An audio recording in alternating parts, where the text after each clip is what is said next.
Hey guys, tonight we're diving into a world smoother than a lounge singer's sideburns and just as complicated. The story of Valium, also known as Mother's Little Helper, anxiety's best friend, and, for many, that tiny yellow pill hiding in Grandma's handbag. We'll drift through decades of cocktail hours, corporate boardrooms, pastel kitchens, and eventually doctors' offices lined with motivational posters that seem to quietly judge your life choices. So before you get horizontal and let my voice lull you into a medically unnecessary nap, do me a solid. Like the video, subscribe, and maybe leave a comment telling me your favourite outdated household appliance or the weirdest thing you found in a medicine cabinet. But only if you genuinely enjoy what I do here. This isn't a cult, it's a slumber party with better trivia. Now dim those lights, flip on a fan for that soft, comforting hum, and wriggle yourself into the coziest possible position. Seriously. If you're listening to this while standing up, you're doing it wrong. Find a spot. Get comfy. Let's ask the big questions that have haunted living rooms and doctors' offices for decades. What would it feel like to be a suburban mom in the 1960s, coping with stress the way society suggested by popping Valium and smiling through a casserole-induced fog? Did Dad sneak a few too? Or was this a strictly curlers and cookbook affair? Was Valium really the secret to surviving PTA meetings? Or just another way to make everything, including your neighbour's Jell-O salad, slightly more bearable? Could a little yellow pill really fix a broken marriage, soothe a screaming toddler, and keep your nerves steady when the in-laws showed up unannounced? And how did this miracle drug go from groovy to grim, turning living rooms into rehab waiting rooms by the 2020s? Congratulations, you've just woken up in 1963. You're standing in a kitchen wallpapered with flowers, listening to the dishwasher rattle, and wondering why your neighbour is humming the Rolling Stones' Mother's Little Helper just a bit too loudly. Good luck, it's 1963. You're living in a world where anxiety is considered a character flaw, not a symptom. Suddenly, out of the shimmering petri dish of pharmaceutical innovation comes Valium, a pill so promising it practically arrives with its own Sinatra soundtrack. Overnight, America has a new favourite dinner guest, and for once it's not someone named Bob from accounting. Let's set the scene. You wake up to the sound of your neighbour mowing the lawn at an unreasonably optimistic hour. The coffee tastes like burnt ambition, your boss expects you to be twice as productive for half the pay, and your family's idea of relaxation is reorganising the Tupperware cupboard. There's no such thing as self-care, unless you count smoking in the bathtub or pretending you're on vacation every time you sit in the parked car with the radio on. Mental health, that's for artists, poets, and people your grandmother calls delicate. The rest of you are expected to buck up, wear a hat and keep calm no matter how close you are to screaming into a decorative pillow. Enter Valium, stage left, wearing a crisp lab coat and a charming smile. The ads promise it will soothe your nerves, restore balance, and help you keep up with the pace of modern life. Translation: if your hands are shaking while you make Jell-O salad for your in-laws, just take one of these and voila. Suddenly you're gliding through life like a duck on a very calm pond. Even your children seem quieter, though that might just be the Valium talking. The pharmaceutical company behind Valium doesn't just sell a drug, it sells the dream that you can do it all, be it all, and feel nothing in the process. Housewives everywhere, once fueled by instant coffee and unresolved resentment, now find solace in a tiny friendly pill. For the first time, it's okay to admit that the world feels overwhelming, as long as you're willing to medicate it away. Doctors, meanwhile, are caught up in the miracle, with every handshake and every "how are you really?" They pull out their prescription pads like wizards with magic wands. If you're nervous, stressed, or just tired of listening to your husband explain the plot of Bonanza for the third time this week, there's a pill for that. You might not get a vacation, but you can get Valium, cheaper, easier, and no need to find someone to water your plants. And what about the skeptics? There's always an uncle at Thanksgiving who grumbles that nobody needed tranquilizers when he was young. But even he, caught once too often humming Sinatra and staring wistfully at his own faded dreams, glances at the medicine cabinet with growing curiosity. Valium isn't just a prescription, it's a social movement, a chemical handshake, a promise that everything is, or could be, fine. Of course, nobody asks too many questions. Is it addictive? Could it make you forget the names of your own children? Will it accidentally turn your book club into a snooze fest? The answers float away on a cloud of manufactured serenity. The only thing that matters is that the voices in your head, the anxious ones, the overwhelmed ones, the ones that whisper you're not enough, finally take a nap. You lie in bed that night, the tick of the clock softened by chemical calm, and wonder if this is the future they promised in the magazines. You're not worried, you're not angry, you're not even sure if you're happy, but you are, for the first time in years, quiet inside. Outside, the world is still chaotic, messy, and demanding. But inside your mind, Valium draws the curtains and tells the worries to come back tomorrow. And so it begins. A new era, a new hope, a new little helper. Sleep comes easily now, smoother than ever before, with just the faintest trace of jazz in the background, and a yellow pill dissolving into the American dream. You work in advertising, and your job is to convince millions that happiness can be swallowed with water. With every glossy magazine spread and radiant TV ad, Valium is rebranded as the ultimate lifestyle upgrade. Better than Tupperware, almost as popular as fondue. Housewives everywhere are starting to wonder, do I need a tranquilizer, or am I just tired of my husband's jokes? Let's step into your slick Madison Avenue office, where the air is thick with cigarette smoke and unearned confidence. It's the 1960s, and the secret to a successful campaign isn't honesty, it's aspiration. Ideally, aspiration with a good haircut and a catchy jingle. Your client? A pharmaceutical giant with pockets deep enough to sponsor a moon landing, and all they want is for the world to fall in love with a little yellow pill. The brief is simple.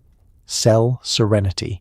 And not just any serenity, but a brand new, laboratory-certified, FDA-approved version of it, wrapped in sunshine and promising relief from everything except the neighbour's new shag carpeting.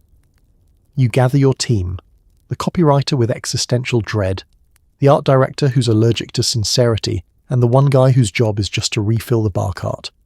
Brainstorming sessions sound like group therapy with better lighting. What's the tagline? Happiness in a tablet. Peace of mind, one swallow at a time. You toss out ideas like confetti, aiming for a message that says, if you're not calm, you're missing out. Why wrestle with your emotions when you could sedate them into a polite round of applause? The pitch decks fill with smiling women, gleaming kitchens, and the occasional animated butterfly, because butterflies apparently mean tranquility and not impending gastrointestinal distress. You carefully avoid any mention of addiction, side effects, or what if I never feel anything again? Instead, you lean into the fantasy, Valium, because life is hard enough without your nerves staging a coup. You show a mother smiling beatifically as her 3 children and an over-caffeinated dog destroy the living room behind her. The message? Tranquility is possible, and it comes in a convenient, easy-to-swallow form. Soon, your campaign is everywhere. Glossy magazines feature women in perfectly pressed aprons, serenely frosting cakes while the world falls apart outside their bay windows. Billboards promise bliss. Radio jingles worm their way into every carpool and grocery run. Even the evening news, sandwiched between stories of international panic and celebrity divorces, brings you 30 seconds of peace, courtesy of your doctor. And suddenly, tranquility is in fashion. It's the must-have accessory, right up there with pastel appliances and a phone cord long enough to stretch into the next room for a private meltdown. You watch as doctors' waiting rooms fill up, not with coughs and colds, but with women who want what she's having. Your greatest achievement? Making the solution to anxiety so chic that people start to wonder if there's something wrong with them if they don't need it. Dinner party conversations shift from, what's your recipe for Jell-O salad, to, is Valium better before or after vacuuming the drapes?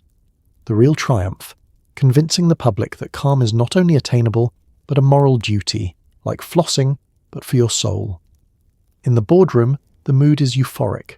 The client beams as sales figures climb and stock prices soar.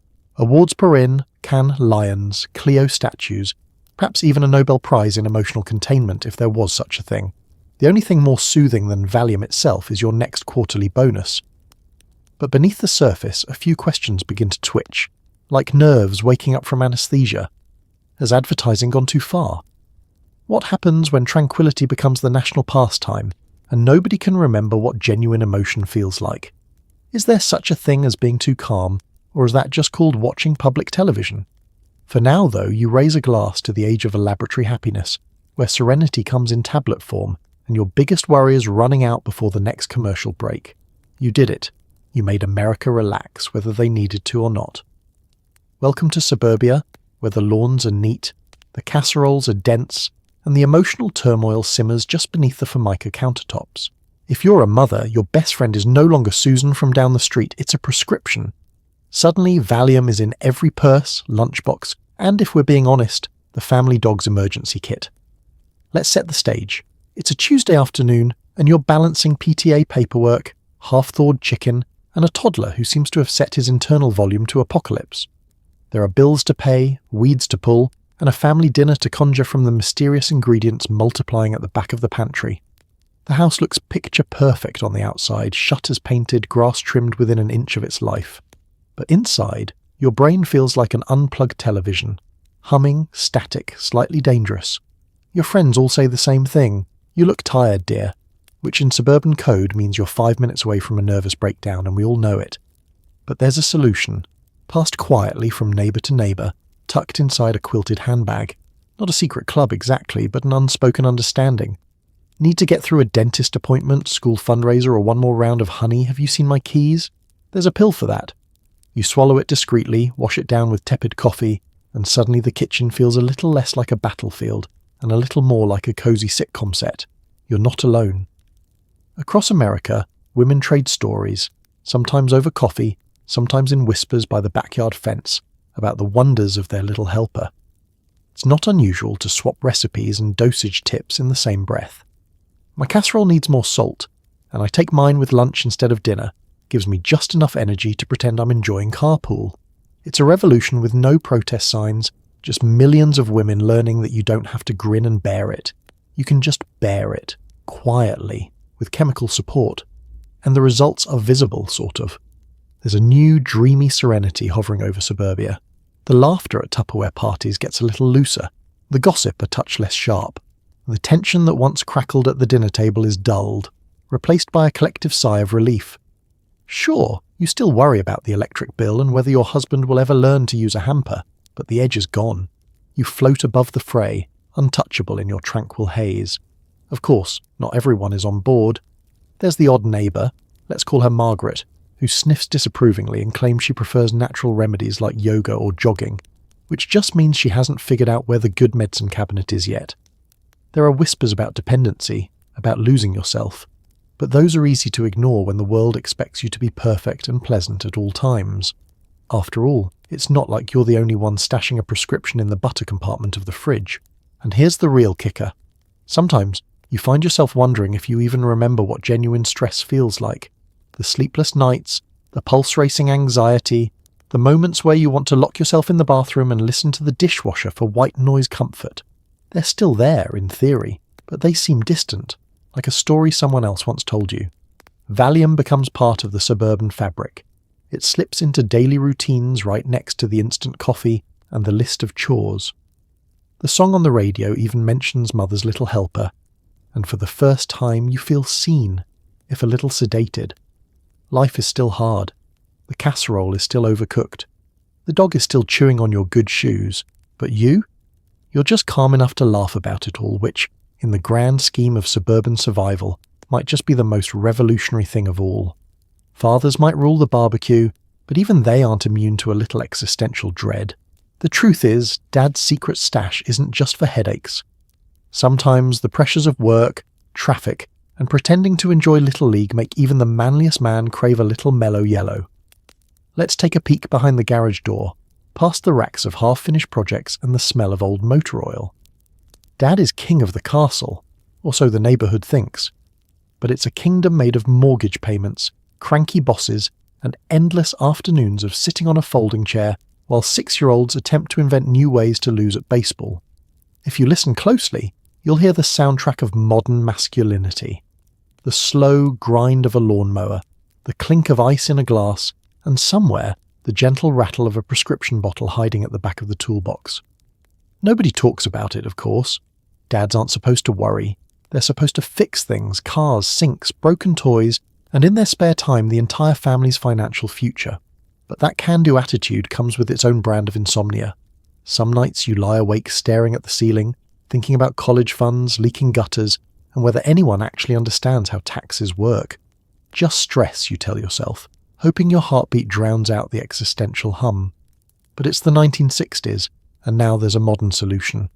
The doctor hands you a prescription, almost as an afterthought, right after the advice to eat less red meat. Just in case the headaches are really stress, he says with a wink. You take the bottle home and slip it into the drawer next to the emergency batteries, and the last 3 twist ties you'll ever need. You tell yourself it's only for rough days, like performance reviews or when the neighbour's new riding mower makes yours look like a pushcart from the Dust Bowl. Soon, those rough days start adding up. You pop a pill on Monday, just to take the edge off the week's first conference call. Tuesday, it's traffic. Wednesday, you come home to find the dog has redecorated the living room with the contents of your briefcase. By Friday, you're running on fumes, fried chicken, and the hope that your in-laws might cancel Sunday dinner for once. Valium isn't about escaping responsibility. It's about making it through the endless parade of responsibilities without spontaneously combusting, and you're not alone. Water cooler conversations at the office take on a new, secretive tone. The guys talk about muscle relaxers and sleep aids the way they used to talk about fishing lures. Nobody admits they're anxious, just wound a little tight. The only place anyone ever gets close to honesty is in the barbershop, when old Jerry drops his guard long enough to mention that his own helper comes in a little orange bottle. You nod. He nods. No one says the word Valium, but everyone knows. At home, you notice Mum's little helper isn't so little anymore. Her pill bottle sits right beside yours, like matching salt and pepper shakers of 20th century serenity. Some nights, you both take your dose, sit in matching recliners, and watch a rerun in perfect chemically assisted harmony. Do you feel better? She asks. You shrug. It's not about feeling better, really. It's about feeling less worried, less irritable, less likely to snap when the toilet overflows or the car won't start. Society expects Dad to be the rock, unmoving, unshakable, emotionally made of rebar. But rocks weather too, and sometimes even granite needs a break. The revolution in mental health doesn't skip the men. It just whispers to them, softly from the back of the medicine cabinet. It's not weakness, it's survival. In the age of barbecues, briefcases, and backyard dreams, Dad's little helper keeps him just mellow enough to keep flipping burgers, pay the bills, and pretend he's genuinely enjoying the game, even when the score is 20-0, and his own kid just ran to third base. Again. And so, in suburbia, the men join the mothers in their quiet rebellion. The lawns stay trimmed, the chores get done, and nobody has to talk about what's really on their minds. Because sometimes, the bravest thing a father can do is admit he needs a little help, even if it comes in the form of a tiny unmarked pill, and a long satisfied sigh at the end of another ordinary day. You can't escape it. Valium is everywhere. From song lyrics to movie scripts, Mother's Little Helper becomes both a cultural wink and a punchline. You start noticing that everyone on TV seems just a bit too calm, as if their coffee was swapped for a prescription bottle behind the scenes. It's the late 1960s, and your living room is aglow with the soft, fuzzy light of a wood-panelled television set. The Rolling Stones croon, "Mother needs something today to calm her down," and suddenly every parent in America hears themselves in the lyrics, some in horror, some with relief, all with a hint of recognition. The song's not just a chart topper, it's a national inside joke. You see the glint of pill bottles on nightstands in sitcoms, tucked away in film scenes, handed discreetly between friends in made-for-TV dramas. Valium becomes shorthand for suburban stress, midlife malaise, and a uniquely modern kind of escape. On the big screen, movie mothers drift through their days with an eerie serenity. Gone are the frazzled matriarchs of black and white cinema. Now, they're unflappable, perfectly coiffed and eerily mellow, even when the turkey's on fire and the dog is eating the couch. Directors don't need to spell it out. A subtle shot of a medicine cabinet, a knowing glance exchanged over a glass of Chardonnay, and the audience fills in the blanks. This isn't just acting. This is modern coping sponsored by Big Pharma. Comedians seize on the trend. Late-night hosts toss out Valium jokes between monologues about politics and bad weather. Sketch shows air commercials for new, improved tranquilizers, now available in extra strength for those with especially obnoxious relatives. You find yourself laughing along, only slightly uneasy about how close the punchlines are to home. Because sure, it's funny, but you can't help noticing that the audience's laughter always carries a note of nervous recognition. Music, meanwhile, takes Valium from the medicine cabinet to the dance floor. It pops up in lyrics by everyone from country crooners to psychedelic rock bands. Some treat it as a cheeky secret, others as a desperate prayer. It's both the symbol of a generation numbing itself and a badge of modernity. Even the ad jingles are catchy. Melodies so soothing you half expect your anxiety to dissolve just by humming along. And then there's television. Daytime soap operas introduce pill bottles as plot devices. One episode, the main character is stressed. The next, she's suspiciously placid, gliding through family drama like a swan on tranquil waters. Commercials between scenes sell you not just detergent or canned ham, but a vision of a home where everyone's emotions are tastefully under control. It's the American dream with the volume dialed way, way down. Of course, there's an undercurrent of mayhem beneath all the calm.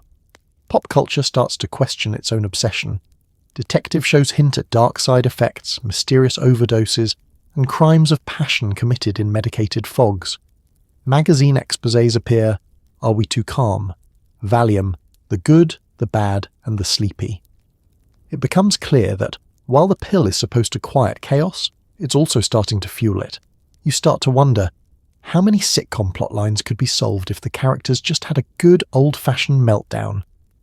Would Lucy have tried to stomp all those grapes if she'd had a prescription?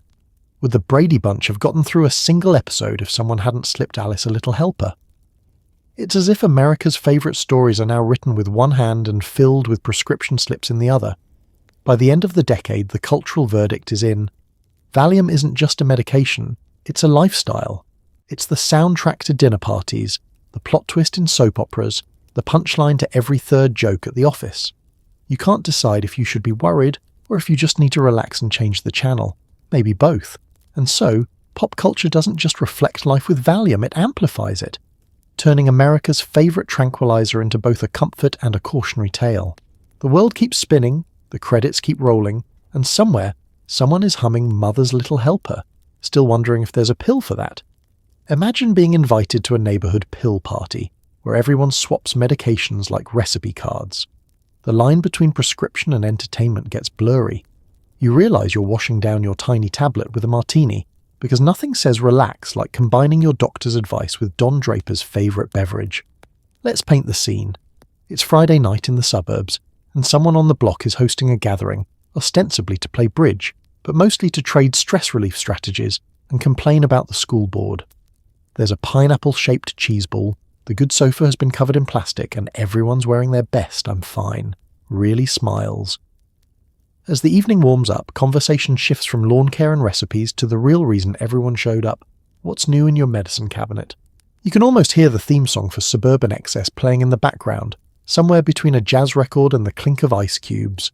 Out come the little bottles, passed with the same discretion once reserved for flasks and forbidden cigarettes. I've got something for nerves. My doctor gave me these after my surgery, but they really help with book club. Someone's grandmother brings out a mysterious pill with half the label worn away. Try one, dear, but only if you don't have to drive home.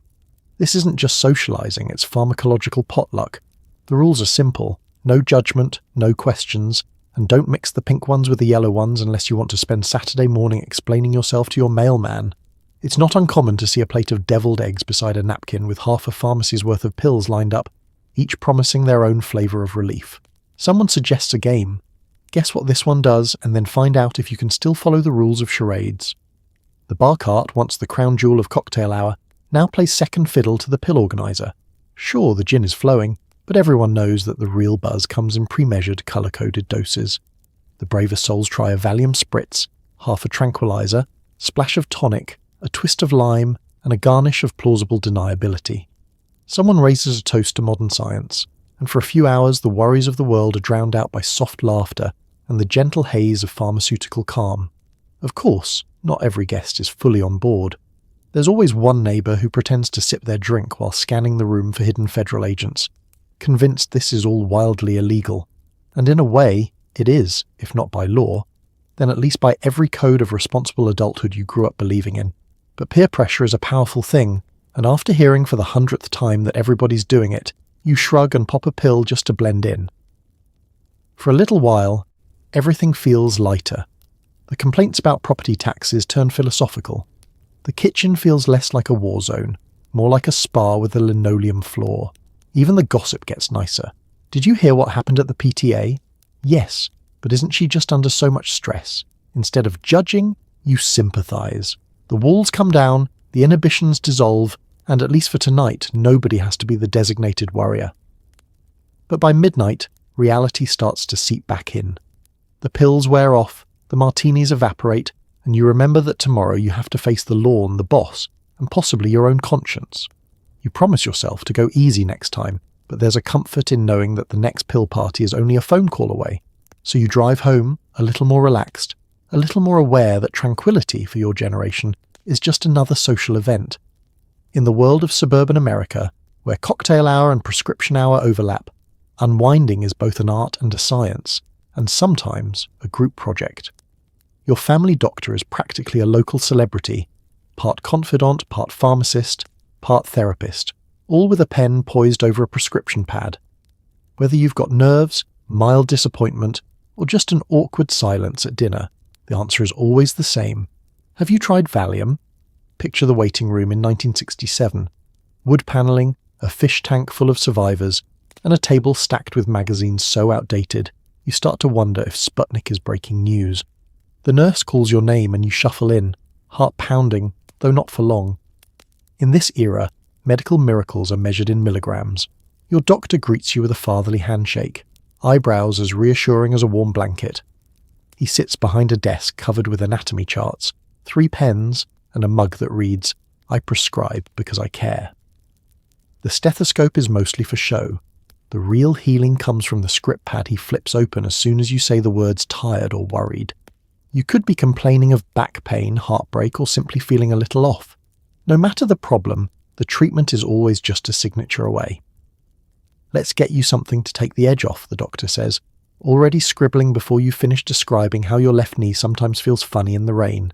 Forget old-fashioned advice like get some rest or talk it out. The new prescription for wellness is small, swallowable, and doesn't involve any awkward conversations about your mother-in-law. This isn't just healthcare, it's a cultural ritual.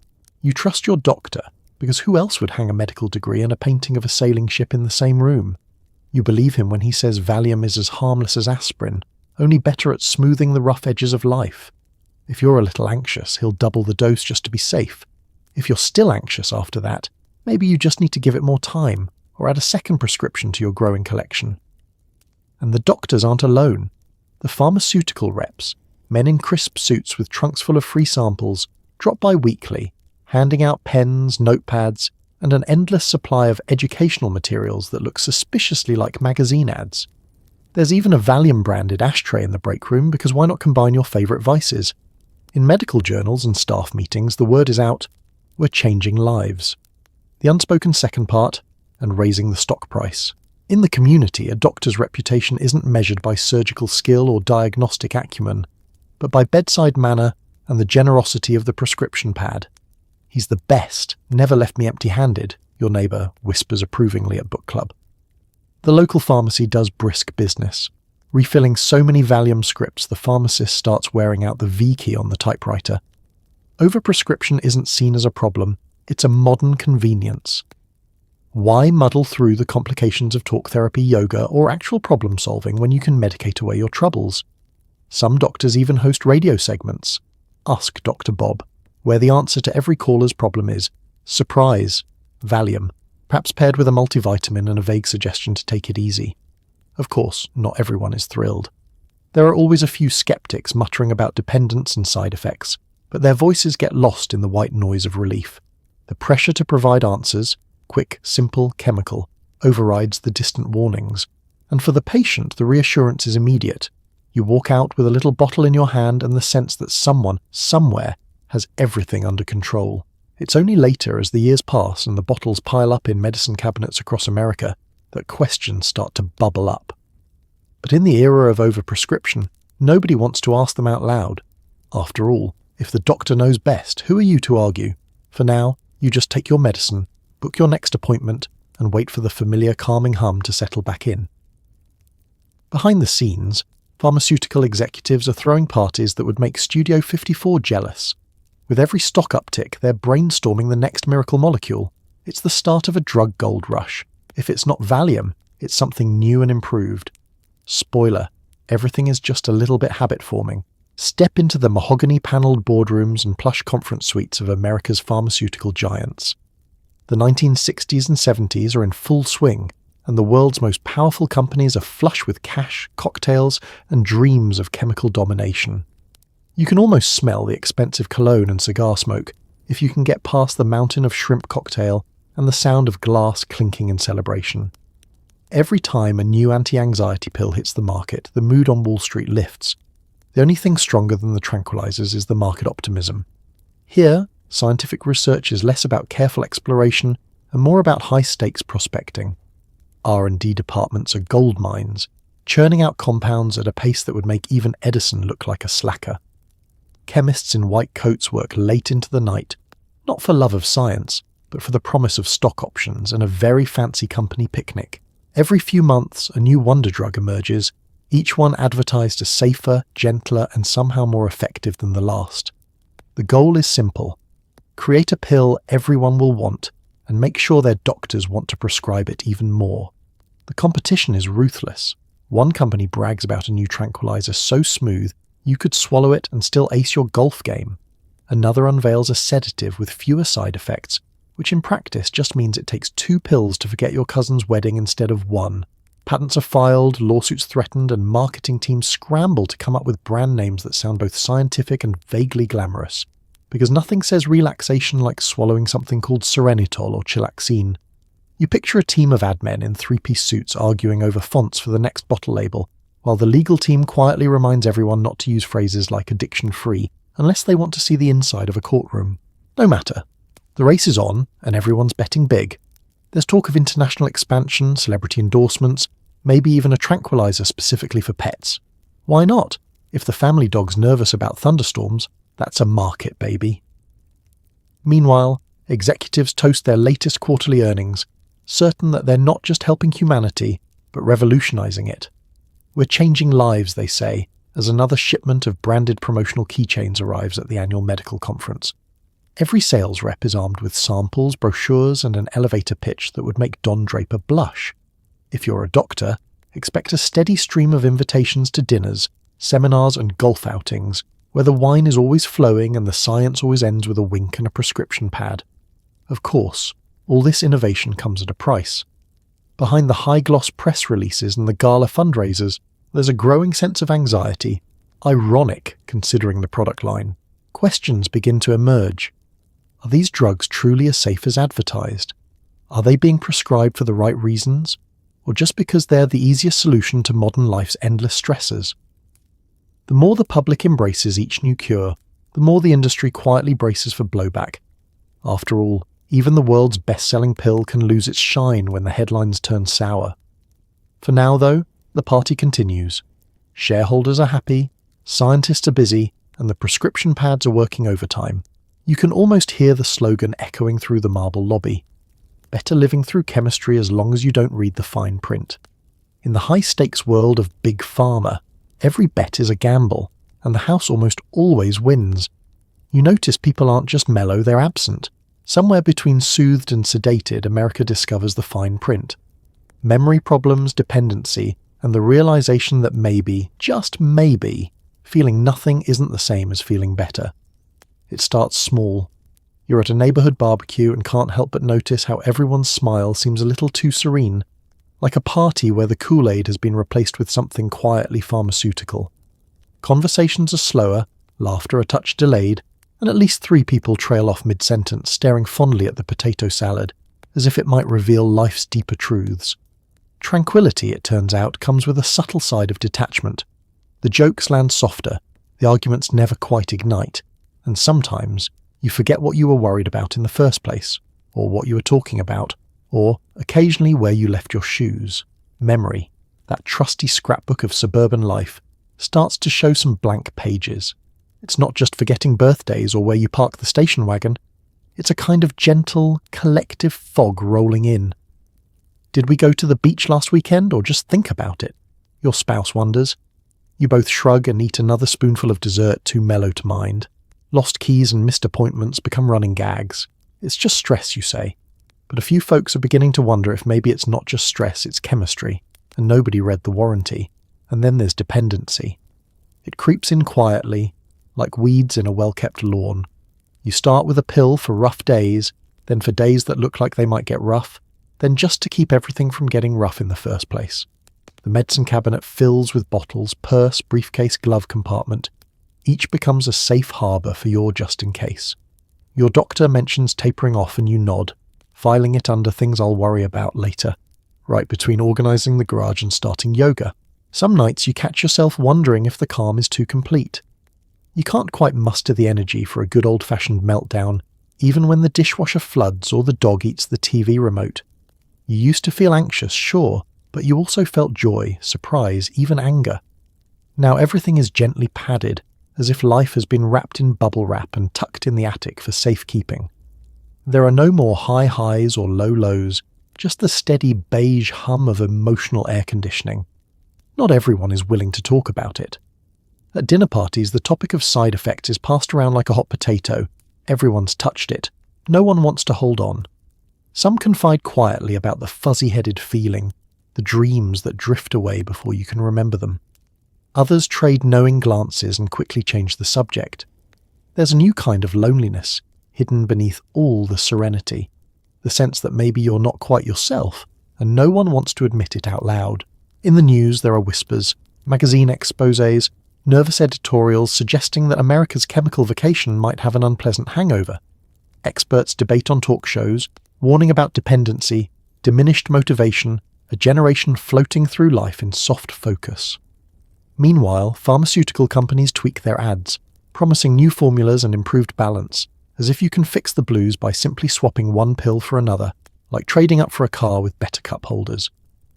The truth settles in slowly, like the gentle drowsiness after a double dose.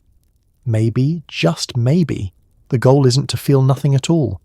Maybe it's to feel messy, anxious, occasionally overwhelmed, but also alive.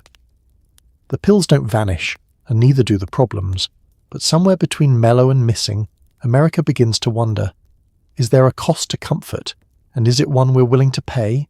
So you put the bottle back in the cabinet and take a moment to notice what's around you, the laughter, the frustration, the lingering scent of barbecue smoke, and realise that feeling something, even when it stings, might just be the proof that you're still here.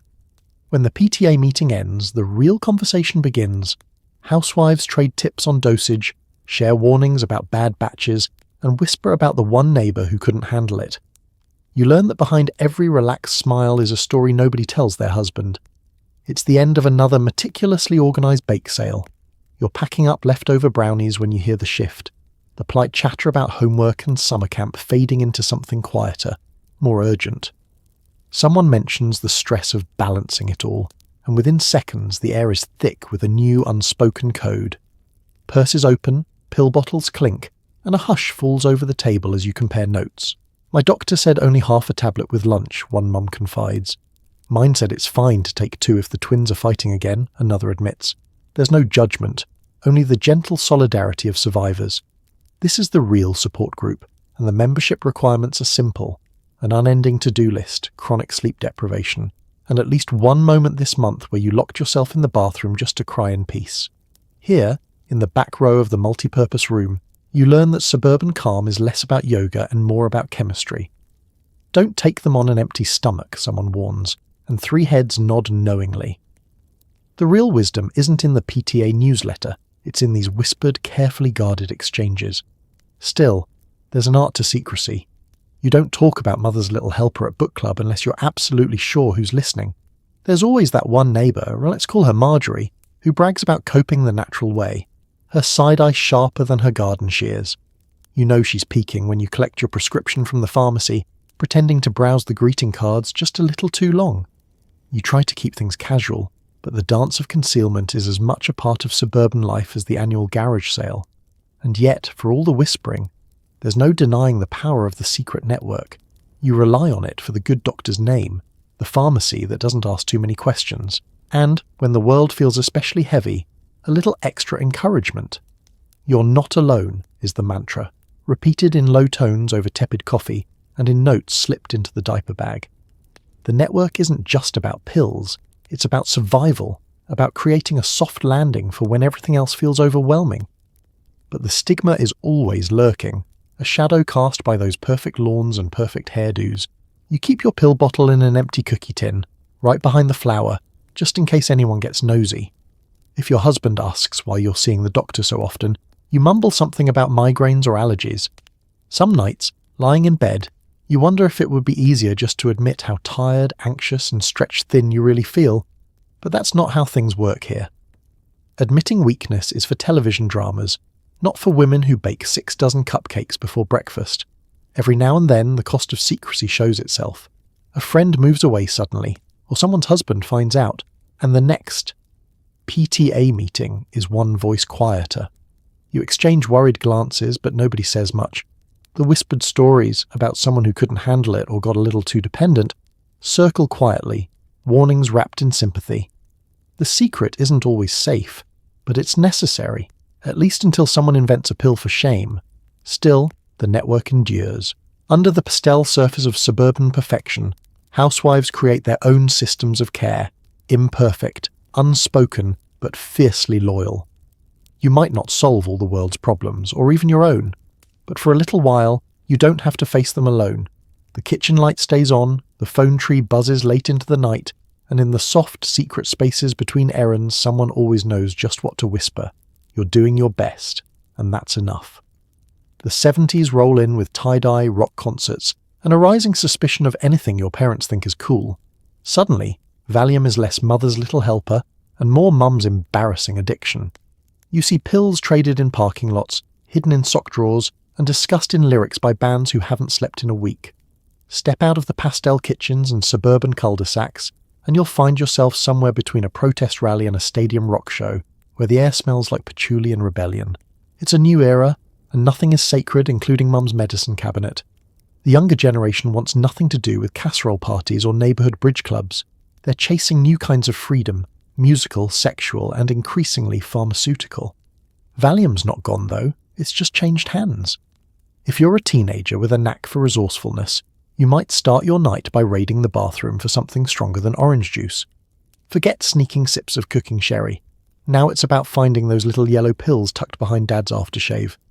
The kids who once rolled their eyes at their parents' nerve pills now pass them out backstage at concerts or in the shadowy corners of drive-in theatres, treating every prescription as potential party favours. Pop culture reflects the shift. The same songs that once winked about mother's little helper now belt out confessions about restless nights and chemical shortcuts. The cool crowd talks openly about uppers, downers, and the existential crisis of being alive in a world where Nixon is on TV, and everything your parents warned you about actually sounds kind of fun.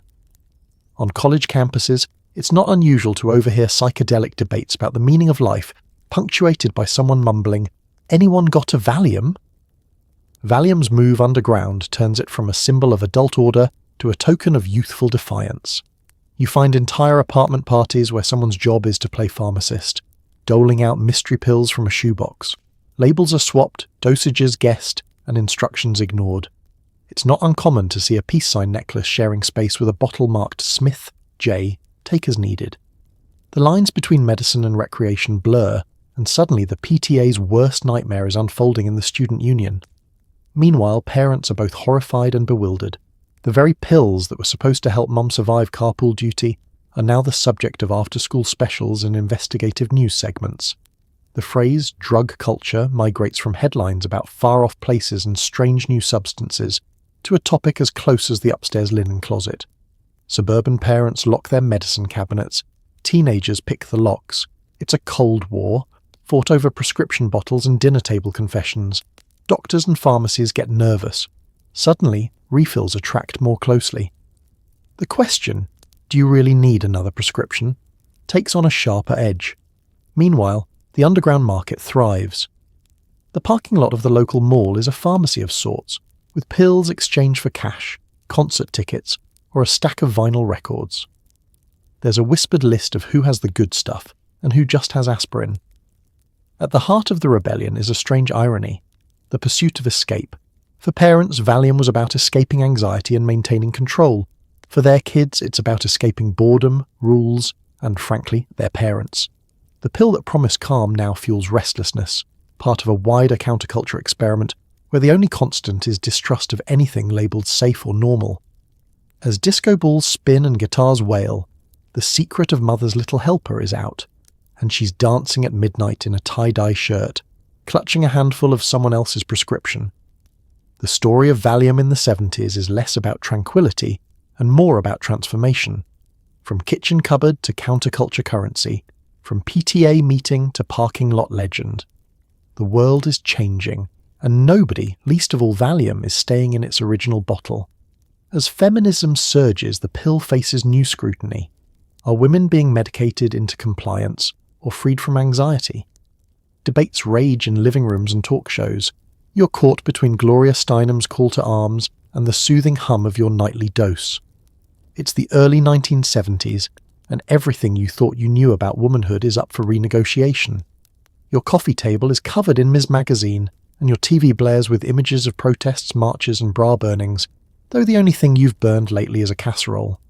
Suddenly, slogans like, "The personal is political," and "Sisterhood is powerful" echo from the kitchen to the boardroom. But when night falls and the house is finally quiet, your own form of power looks suspiciously like a small yellow tablet and a glass of water. Living rooms become battlefields of a different sort. One minute you're passing out hors d'oeuvres, the next you're knee-deep in a debate about the problem with no name. The older generation argues that Valium is a blessing, a simple way to keep up with the relentless demands of family and work. I don't have time for a consciousness-raising group, someone sighs. I have a PTA bake sale, 2 sick kids, and an ulcer. But the younger women, energized by the movement, ask sharper questions. Is it really liberation if your freedom comes prepackaged from the pharmacy? Television talk shows join the fray, with earnest hosts interviewing experts, authors, and sometimes the odd celebrity who confesses to managing life's little stresses. Medical professionals go back and forth. Some defend Valium as a modern miracle, others warn about dependency and the insidious pressure for women to smile through their struggles. The nation is glued to the set, nodding, frowning, occasionally sneaking off to refill a prescription during commercial breaks. You find yourself in the middle, feeling both seen and exposed. The pill that once felt like a secret advantage is now a public controversy. You hear stories of women who credit Valium with saving their sanity, giving them the strength to juggle work, family, and personal dreams in a world that expects them to do it all with grace. But there are also stories of women who feel dulled, numbed, or lost behind the mask of chemical calm. The question lingers, does Valium offer escape from oppression, or just a softer version of the same old cage? As the decade unfolds, feminist writers challenge the status quo. They ask, would so many women need tranquilizers if society supported them, if childcare was affordable, if marriages were more equal, if workplaces didn't treat a working mother like a rare and suspicious bird? Gloria Steinem herself pens sharp essays on the dangers of medicating away women's anger and frustration, instead of listening to it. What if the world changed to accommodate women, instead of women changing to accommodate the world, she asks, and you stare at your pill bottle wondering. But reality is complicated. Some nights, empowerment looks like marching in the streets. Other nights, it looks like crawling into bed with a good book, locking the bathroom door, and letting the Valium take the edge off a world that's still changing way too slowly. At coffee shops and kitchen tables, women share strategies, how to balance liberation with laundry, passion with PTA meetings, self-actualization with the fact that someone still has to unclog the shower drain. The contradictions stack up. You want to be strong, independent, and fiercely yourself, but you also want to sleep through the night without waking up in a cold sweat about unpaid bills and school permission slips. You want to rage against the machine, but you also want to survive Monday. And so, you carry both the movement and the medicine, both the banner and the bottle, hoping that someday one will make the other unnecessary. By the end of the decade, the debate isn't settled. But one thing is clear. Women aren't just looking for relief, they're demanding real change. The question lingers in bedrooms, boardrooms, and late-night living rooms. Is freedom a feeling, a pill, or the right to want something more? For now, the answer is a little bit of everything, plus maybe one last small yellow helper, just until the world catches up. Valium isn't just an American story. It hops borders faster than a Beatles single, showing up in Parisian pharmacies and Tokyo apartments. Each country puts its own spin on tranquility, and its own spin on denial. First stop, Europe, where the pursuit of serenity is practically a national pastime. In France, Valium slips quietly onto the scene, sharing shelf space with vintage wines and a suspiciously large assortment of herbal teas. French doctors prescribe it with the same effortless elegance as they recommend a crisp baguette, assuring you that le stress is merely a medical misunderstanding, best treated with a tiny pill and a shrug. At Parisian dinner parties, you'll find the same candour about tranquilizers as about affairs, discussed with wit, never with shame, and always accompanied by strong espresso. Cross the border into Germany, and tranquility becomes an exercise in efficiency. German pharmacies stock benzodiazepines alongside vitamins and cold remedies. There's even a handy pamphlet printed in triplicate detailing when, how, and exactly why you should take your medication, and which local sausage pairs best with your dosage. Here, side effects are meticulously charted, but the emotional undertones are less soothed and more functionally sedated. The German solution to anxiety is to schedule it, medicate it, and move briskly on to the next item on the checklist. Meanwhile, across the Mediterranean, Italy treats Valium with a kind of theatrical flair. Doctors write scripts with a flourish, and grandmothers keep a secret stash in the kitchen, right between the olive oil and the homemade limoncello. In the piazzas, tranquilizers are less a hush-hush subject and more a practical response to the chaos of family gatherings, opera tickets, and Fiat traffic jams. Why be nervous when you can be less nervous? An Italian pharmacist might ask, as if anxiety were an optional seasoning in the pasta of life. Travel east to Japan, where social harmony is an art form and anxiety is something to be endured stoically, preferably while wearing a crisp suit and apologizing for inconveniencing anyone within a 100-mile radius. Valium arrives discreetly, hidden behind sliding screens and the subtle discretion of pharmacists who barely meet your eye. It becomes the unspoken companion of overworked salarymen and perfectionist housewives, always prescribed, rarely discussed, and almost never taken without a cup of hot green tea and a deep, existential sigh. In Britain, Valium is initially regarded with polite scepticism. The stiff upper lip is a powerful force, and for years British doctors prefer to hand out tea and tough love instead of tranquilizers. But as the pressures of modern life mount, traffic jams, industrial strikes, and the slow realization that the empire isn't coming back, Britain quietly caves. Prescriptions rise, and soon the phrase "just pop round to the chemist" means more than picking up a packet of biscuits. By the late 70s, tranquilizers become as British as complaining about the weather, though you must never ever admit you actually need them. Of course, wherever Valium goes, denial tags along. No matter the country, there's always a subculture of secrecy.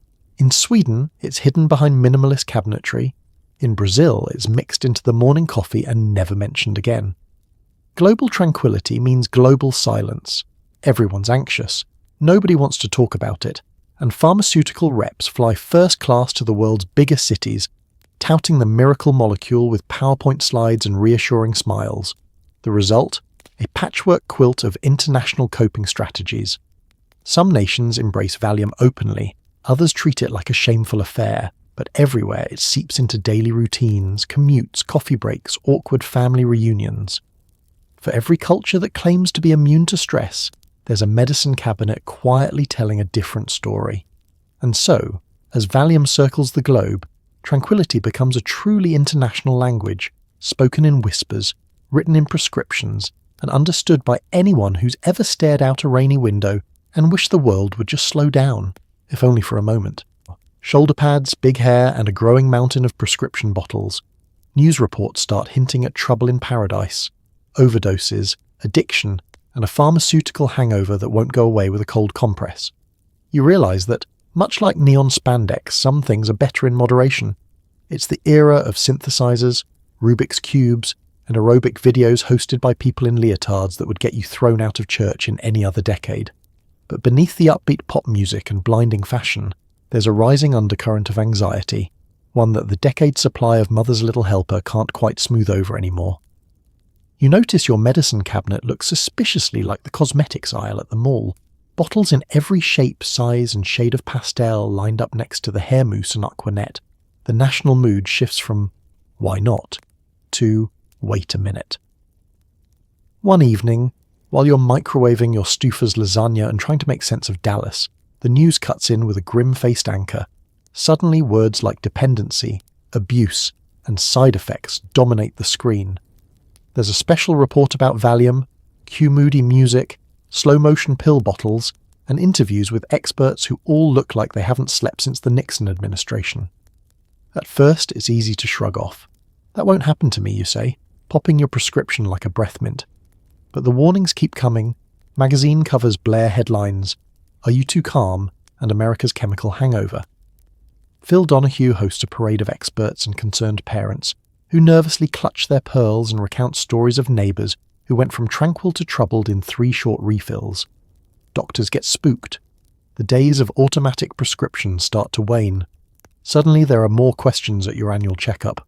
How often do you take it? Have you tried cutting back? Are you feeling, a little too mellow lately?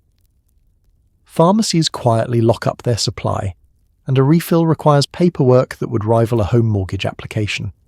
Your trusted local physician now reads from a pamphlet about alternatives to medication, as if a hot bath and herbal tea can cure existential dread, screaming toddlers, and Reaganomics all at once. At home, conversations change. The secret stash under the sink becomes a source of anxiety itself. You start to hear stories about friends and neighbours who couldn't quit, about people who slipped from taking the edge off to living in a perpetual fog. Some folks quietly taper off, embarrassed by how much they relied on their helper. Others resist, clinging to their routines and hoping the headlines are just another moral panic, like the ones about comic books or rock music. Meanwhile, pop culture responds in its own neon-tinted way. Sitcoms dedicate very special episodes to pill problems, usually solved by the end credits and a tearful hug. Even movie stars begin confessing in glossy magazine interviews that they too got in over their heads. Addiction is no longer just a word for rock stars and movie villains. It's suddenly on the menu at PTA meetings and backyard barbecues. The backlash isn't all doom and gloom. Some people find new ways to cope: jogging, meditation, joining support groups where everyone sips weak coffee and swaps stories about the bad old days. Others dig into self-help books, sign up for aerobics, or try to find peace in a Jane Fonda workout tape. You realise, a little sheepishly, that real life might be a bit bumpier without the chemical cushion, but also a little brighter, a little sharper, and maybe, just maybe, a little more honest. And so the 1980s close with a sense of reckoning. The shoulder pads get smaller, the prescriptions get fewer, and America wakes up from its chemical siesta, older, wiser, and, for better or worse, finally ready to feel something real again. You open the medicine cabinet and realise your teenagers are getting creative. Valium finds new life as a party drug, less mum's helper, more homework antidote. Suddenly, you're not sure who needs more supervision, you or your kids. It starts with the subtle disappearance of a few pills here and there. At first, you blame your own forgetfulness. Did you take 2 last night, or just think about it really hard while scrolling through a mail-order catalogue? But then the clues pile up: the bottle that empties faster than your patience during a family road trip, the vague excuses about needing something for a headache, and the sudden surge of study groups hosted in the basement. It's not long before you realise the greatest threat to your prescription is no longer midlife insomnia, but a resourceful 16-year-old with a backpack full of algebra homework and dreams of academic domination. Welcome to Generation RX, where the family medicine cabinet is a veritable treasure chest. Teens swap pills like Pokemon cards, building collections for every occasion: stress, parties, finals, heartbreak, or just the existential panic of being 15 in a world with dial-up internet. What started as a parental safety net has become currency, offered in school hallways, traded in the back rows of biology, or smuggled into sleepovers tucked inside an empty Altoids tin. Word travels fast. Valium for finals, one kid whispers, and within days the entire honour roll is sleepwalking through AP exams with the focus of Zen monks and the emotional range of houseplants. Weekend parties now feature punch bowls and pill bowls, each guest bringing their own contribution. The only rule? Don't tell your parents, unless they're cool, in which case, invite them to DJ. It's a brave new world of teenage innovation, fueled by the promise of instant calm and the thrill of a minor rebellion. The days of sneaking a sip of peach schnapps from the liquor cabinet seem almost quaint compared to the new pastime of raiding the family pharmacy. Kids who wouldn't dream of lighting a cigarette behind the gym now take pills with names they can barely pronounce, chasing the perfect balance between stress relief and not getting caught. Parents, for their part, find themselves on the back foot. You lock up the alcohol but forget about the medicine drawer. You deliver long-winded lectures about peer pressure and just saying no, only to discover you're missing half a bottle and the dog is suspiciously mellow after the last sleepover. You're not sure whether to ground your teen or ask for tips on how to sleep through the night without waking up at 3 a.m. to worry about the mortgage. School counsellors start hosting assemblies about prescription misuse. Health class lessons now include stern warnings about mum's medication, featuring stock photos of sad teenagers in oversized hoodies and graphs that make everyone's eyes glaze over. It doesn't help that just outside the classroom, rumours swirl about the safest ways to mix, match and maximise your high. The lesson kids actually take away, if it's in the house, it's fair game. Amid the anxiety, there's a kind of accidental family bonding. For the first time, you and your teen both understand what it means to want to break from reality, just not in the same way or at the same time. You find yourself hiding your prescription like a prized secret, right next to the Halloween candy stash and that embarrassing high school yearbook photo you hope nobody ever finds. By the end of the decade, kids these days have turned the tranquilizer legacy into something new, a generational experiment in self-medication, secrecy, and survival. The boundaries blur between parent and child, helper and hazard, intention and impact. You sigh, relock the cabinet, and make a silent wish for a world where peace of mind doesn't require a combination lock or a crash course in teenage detective work. Valium's family tree grows. New cousins show up: Xanax, Ativan, Klonopin, each promising the same relief, but with a fresh side of problems. It's a benzo bonanza, and you're not sure if you're attending a family reunion or an intervention. It starts innocently enough, as these things always do. You're sitting in the waiting room thumbing through a dog-eared magazine when your doctor mentions a new option. Maybe you've developed a tolerance to your usual helper, or maybe the pharmaceutical reps have finally convinced him that 1980s stress and 1990s stress are fundamentally different animals, requiring a little pharmaceutical evolution. Suddenly, Valium's not alone on the shelf. There's a new generation of little pills with names that sound like European nightclubs, and the promise of an even faster ticket to calm. Meet Xanax, the wunderkind, fast-acting, popular, and just a touch mysterious. Doctors rave about how it kicks in before your mind has time to spiral. Great for panic attacks, they say, as if panic is just another item on the grocery list. Then comes Ativan, smooth and efficient, promising tranquility in a form so discreet you might accidentally mistake it for a breath mint. Klonopin arrives wearing sunglasses, ready for a long-haul flight or just a Tuesday with in-laws. Before long, you're dealing with a veritable benzo alphabet, each cousin eager to help you through modern life's marathon of minor emergencies. It's an era of choices, too many choices, if you're honest. Which pill is best for work meetings? What about long car rides? Is there a special one for weddings? Or just something to take the edge off when your neighbour decides to power wash his fence at 6 in the morning? The pharmacist starts handing out charts, and suddenly your medicine cabinet looks like a board game, colourful, complicated, and potentially hazardous if you don't read the instructions. As the options multiply, so do the stories. There's always someone who swears by Xanax, I take half, and suddenly I can handle parent-teacher conferences and DMV lines. Another friend swears Ativan makes her a better version of herself, especially during holiday dinners with family members she loves but can only tolerate in small, tranquilized doses. Klonopin, meanwhile, gains a reputation as the marathon runner of the group, slow, steady, dependable, and a little hard to quit once you've started. Of course, with every new promise comes a new punchline. The media calls it a benzo epidemic, as if your medicine cabinet is plotting against you. Support groups form for people who can't remember if they took their pill, forgot to take their pill, or accidentally took the dog's pill instead. Dinner parties include casual check-ins about dosages and side effects, right after the salad course, and then there's the paperwork, refills tracked like classified documents, doctors nervously counting tablets, pharmacies phoning to check in when you change your brand. With all these options, the stakes get higher. Dependency takes on a new shape. Now, you're not just worried about running out, you're worried about running out of the right one. Is switching from Valium to Xanax downshifting or upgrading? Is Ativan cheating on your regular script, or just exploring your options? You find yourself Googling half the symptoms you hear about on daytime TV, wondering if you're doctor shopping or just living in the age of advanced pharmacology. By the late 90s, it's clear. You're not in the land of one-size-fits-all anymore. Every prescription is an experiment, every refill a negotiation. It's enough to make you nostalgic for the days when there was just one little helper, and your biggest concern was whether you remembered to put it in the butter dish. And so, as the Benzo family reunion goes on, everyone a little drowsy, no one quite sure who invited whom, you settle back, count your pills, and marvel at the modern world.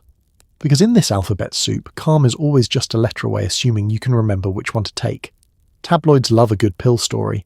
You watch as celebrities check into rehab, emerge on talk shows, and publicly ponder whether their best performances were fueled by acting or anti-anxiety medication. Turns out fame is no defense against dependency. It starts with a grainy paparazzi photo, some Hollywood legend, sunglasses on, clutching a bottle just visible enough to spark 1,000 rumours. Next thing you know, the cover of every supermarket tabloid is plastered with speculation. Which star is secretly struggling? Which pop icon had a bad day? And which A-lister's Oscar speech might actually be a thinly veiled plea for help? Suddenly, celebrity news is less about box office numbers and more about which rehab facility serves the best green juice. The talk shows eat it up. One week, your favourite actor is gracing the late-night couch, cracking wise and promoting a new movie. The next, he's sitting across from a sympathetic interviewer, voice quivering, describing the dark times. Cameras zoom in as tears well, the studio audience sighs, and somewhere off stage, a publicist reworks the comeback plan. The phrase "came clean" about their struggle becomes a rite of passage, just like releasing a perfume line or writing a tell-all memoir. It's not just the fallen idols of yesteryear either. Young, bright-eyed pop stars and fresh-faced sitcom sweethearts line up to share their stories. Their social media feeds fill with heartfelt confessions, earnest hashtags, and the occasional filtered photo of a sunset signifying a new beginning. Suddenly, the Benzo bottle is both a symbol of vulnerability and a badge of survival. Fans flood the comments with messages of support. "So brave, you got this, and I only take mine when my mother-in-law visits." Meanwhile, the press dissects every detail. Was that awards show mishap a cry for help? Did that pop anthem about feeling numb have a double meaning? Celebrity doctors weigh in on morning shows, warning about the hidden dangers of prescription pills while expertly avoiding any suggestion that their own clients might have been, shall we say, overprescribed. Rehab centres up their game, advertising spa amenities and privacy for VIPs as if what really heals the soul is a eucalyptus steam room and an A-list guest list. Fans, of course, relate in their own way. You start to wonder if you're the only one who's ever stared into a bathroom mirror, weighed down by stress and expectations, and wished for a little star power, or at least a personal assistant to remind you when to refill your prescription. You watch as celebrities describe panic on red carpets and stage fright that no amount of applause can fix. Their nerves are just like yours, only delivered with perfect lighting and a catchy soundtrack. The stories blur together. Confessions on Oprah, confessions on Dr. Phil. Confessions in Instagram stories that vanish in 24 hours but live on forever in the group chat. Each new revelation sparks a fresh wave of think pieces. Is Hollywood to blame? Are we all addicted to perfection? What's in your medicine cabinet? You flip channels and scroll screens, noticing that every admission of dependency is met with a chorus of understanding and a new round of product endorsements for herbal teas, yoga pants, and mindfulness apps. In a strange way, the celebrity benzo confessional becomes a public service. Stars remind us that money and fame are no antidote for anxiety. Sometimes they just come with better furniture. You find yourself feeling both comforted and slightly uneasy. If even the rich and famous can't resist the siren song of a little chemical calm, what hope do the rest of us have? Still, there's something refreshing about it too. A reminder that everyone from movie stars to soccer moms just wants to get through the day without coming apart at the seams. In the end, fame may be fleeting, but anxiety is eternal, and sometimes the only thing separating you from the red carpet is a really good night's sleep and a prescription with your name on it. Therapy, support groups, and an entire industry spring up to manage the fallout. Sober is the new black, but getting there isn't simple. You spend hours in church basements listening to people swap stories, while therapists scribble notes and try not to fall asleep. It begins with a flurry of brochures in your mailbox, each one promising hope, healing, and a life unburdened by chemical crutches. There are 1-800 numbers, glossy pamphlets, and support group schedules taped to every bulletin board in town.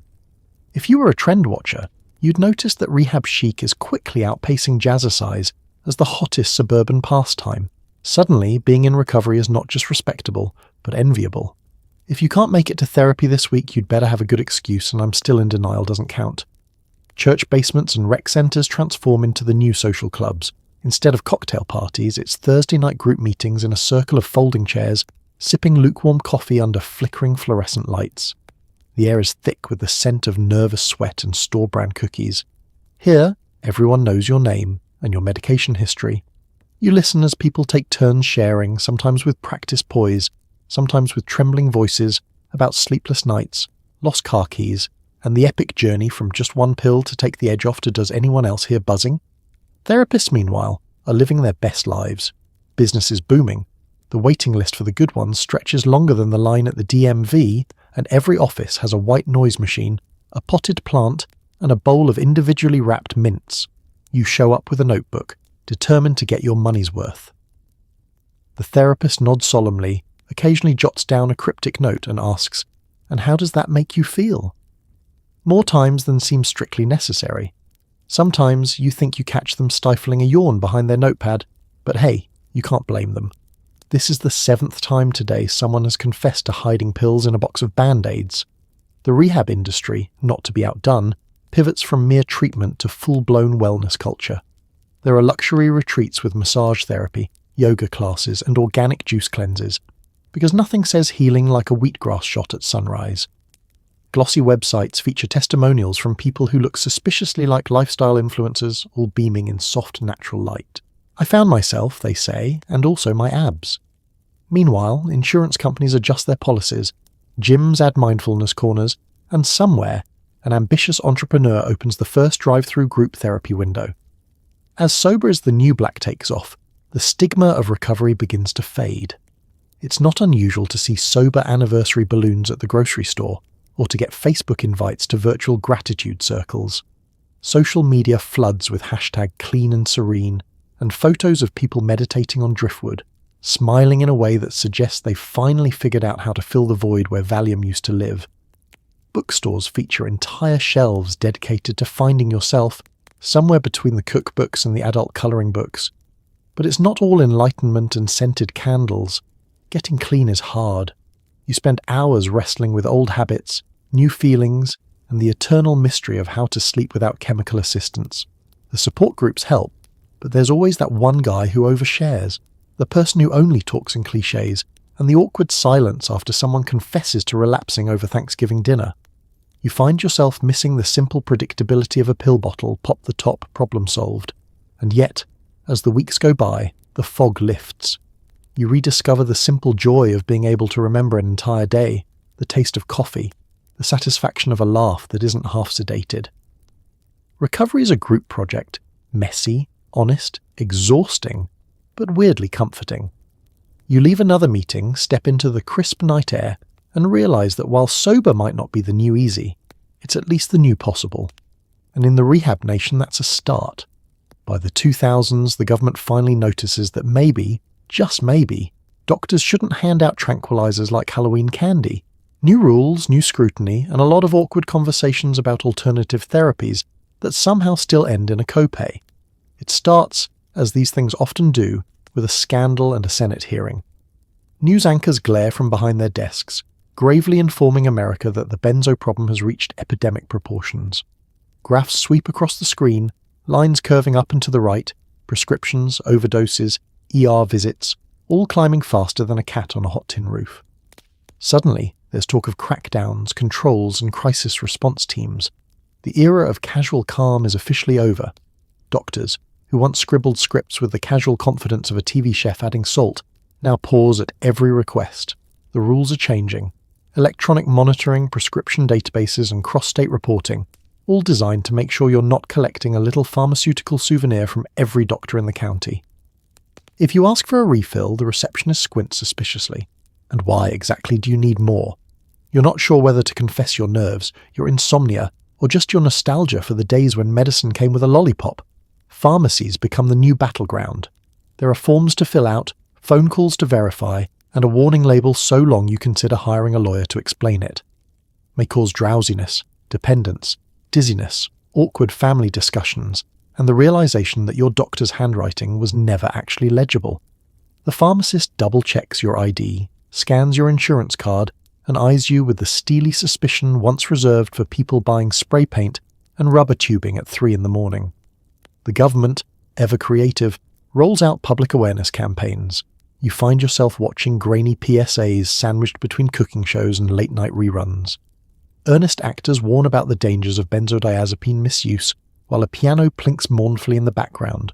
It's enough to make you miss the good old days, when television just told you what to buy, not what to feel guilty about. Meanwhile, alternative therapy becomes the buzzword du jour. Your doctor, cornered by regulations and a 6-page liability waiver, gently suggests yoga, mindfulness apps, or just talking about your feelings. You try to imagine your anxiety melting away to the sound of whale songs, but all you get is an acute sense of irritation and the lingering fear that everyone in your meditation class is secretly judging your posture. You try acupuncture once, you try herbal tea, even though it tastes like compost water. You try journaling, but mostly end up doodling sad faces in the margins. Support groups multiply, this time with an extra side of legalese. There are meetings for those in recovery, in transition, and in utter disbelief. You trade stories with fellow travellers, all of you suddenly experts in the language of step-down dosing and tapering schedules. The old pill bottles, now forbidden fruit, gather dust in the bathroom cabinet, a monument to simpler times. It's not all bad news, of course. Some folks discover that life without benzos is brighter, clearer, and surprisingly survivable. There's a new pride in getting through the day without pharmaceutical backup, and the coffee at support group meetings is stronger than ever. Still, you can't help but mourn the end of an era, the days when calm was just a handshake and a copay away. So you adjust, as people always do. You practice breathing, you stretch, you talk, you muddle through. The world is a little noisier, your nerves a little sharper, but you're learning to manage, and every so often, when the stress peaks and the old cravings return, you remind yourself that this is progress. Even if it's progress with paperwork, piano music, and a lingering longing for the golden age of prescription pads. When the prescriptions dry up, the creativity begins. Black markets flourish, and suddenly your neighbour's yoga instructor is offering natural alternatives that look suspiciously like old Valium tablets, with the label scratched off. It all happens so quickly. One week you're picking up your regular refill, trading polite pleasantries with the pharmacist, and the next you're staring at an empty bottle and a list of approved alternatives that read more like a menu at a questionable juice bar. You try the herbal tea, you try the deep breathing, but none of it has quite the same effect as that familiar, perfectly dosed pill. That's when you notice the shift in the neighbourhood. Garage doors left mysteriously ajar, Pilates instructors with suspiciously full gym bags, and the local dog walker who suddenly has a side business consulting on sleep and stress relief. Word spreads fast. It starts in whispers, at book club, after school pickup, in the back row of spin class. Do you know anyone who can still get the good stuff? You hear, always spoken behind a coffee cup or with a nervous giggle. There's a new market for everything, and if you're not in the right text thread, you're out of luck. You discover that the PTA president has a cousin who knows a guy, and the line between respectable citizen and low-level street dealer blurs faster than a pill dissolving in a cup of chamomile tea. The creativity on display would make Thomas Edison proud, if Edison had ever tried to pass off a vitamin C tablet as a mild sedative. Some folks claim to have found natural benzos, concoctions involving roots, berries, and a sprinkle of something definitely not FDA approved. You're invited to a wellness seminar at a neighbour's house that turns out to be a thinly veiled sales pitch for tinctures, capsules, and adaptogenic powders with names like Calm Harmony and Zen Wizard. The hostess swears by them, but you can't help noticing her hands are shaking as she pours the gluten-free non-GMO punch. Of course, where there's demand, supply will follow, even if it comes with a hefty price tag and a healthy dose of paranoia. Black markets bloom in the most unexpected places. Facebook groups become invite-only. Venmo transactions are disguised with increasingly creative emojis. Gardening supplies and dog biscuits get delivered in plain brown packages, and you find yourself reading the return address with the same intensity once reserved for college acceptance letters. You start wondering if your Amazon driver is secretly judging you. With the crackdown on prescriptions, designer drugs slip through the cracks. New molecules with names that sound like space probes, Zeprazolone, Clonophen-X, Ultrasoothe 5000, appear on the scene, promising all the calm of the old days with none of the paperwork. The only downside, no one's entirely sure what's actually in them.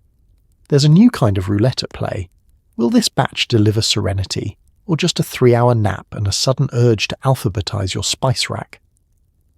There's also a certain nostalgia to it all. You and your friends reminisce about the good old days when your biggest worry was remembering to ask the pharmacy for a non-childproof cap.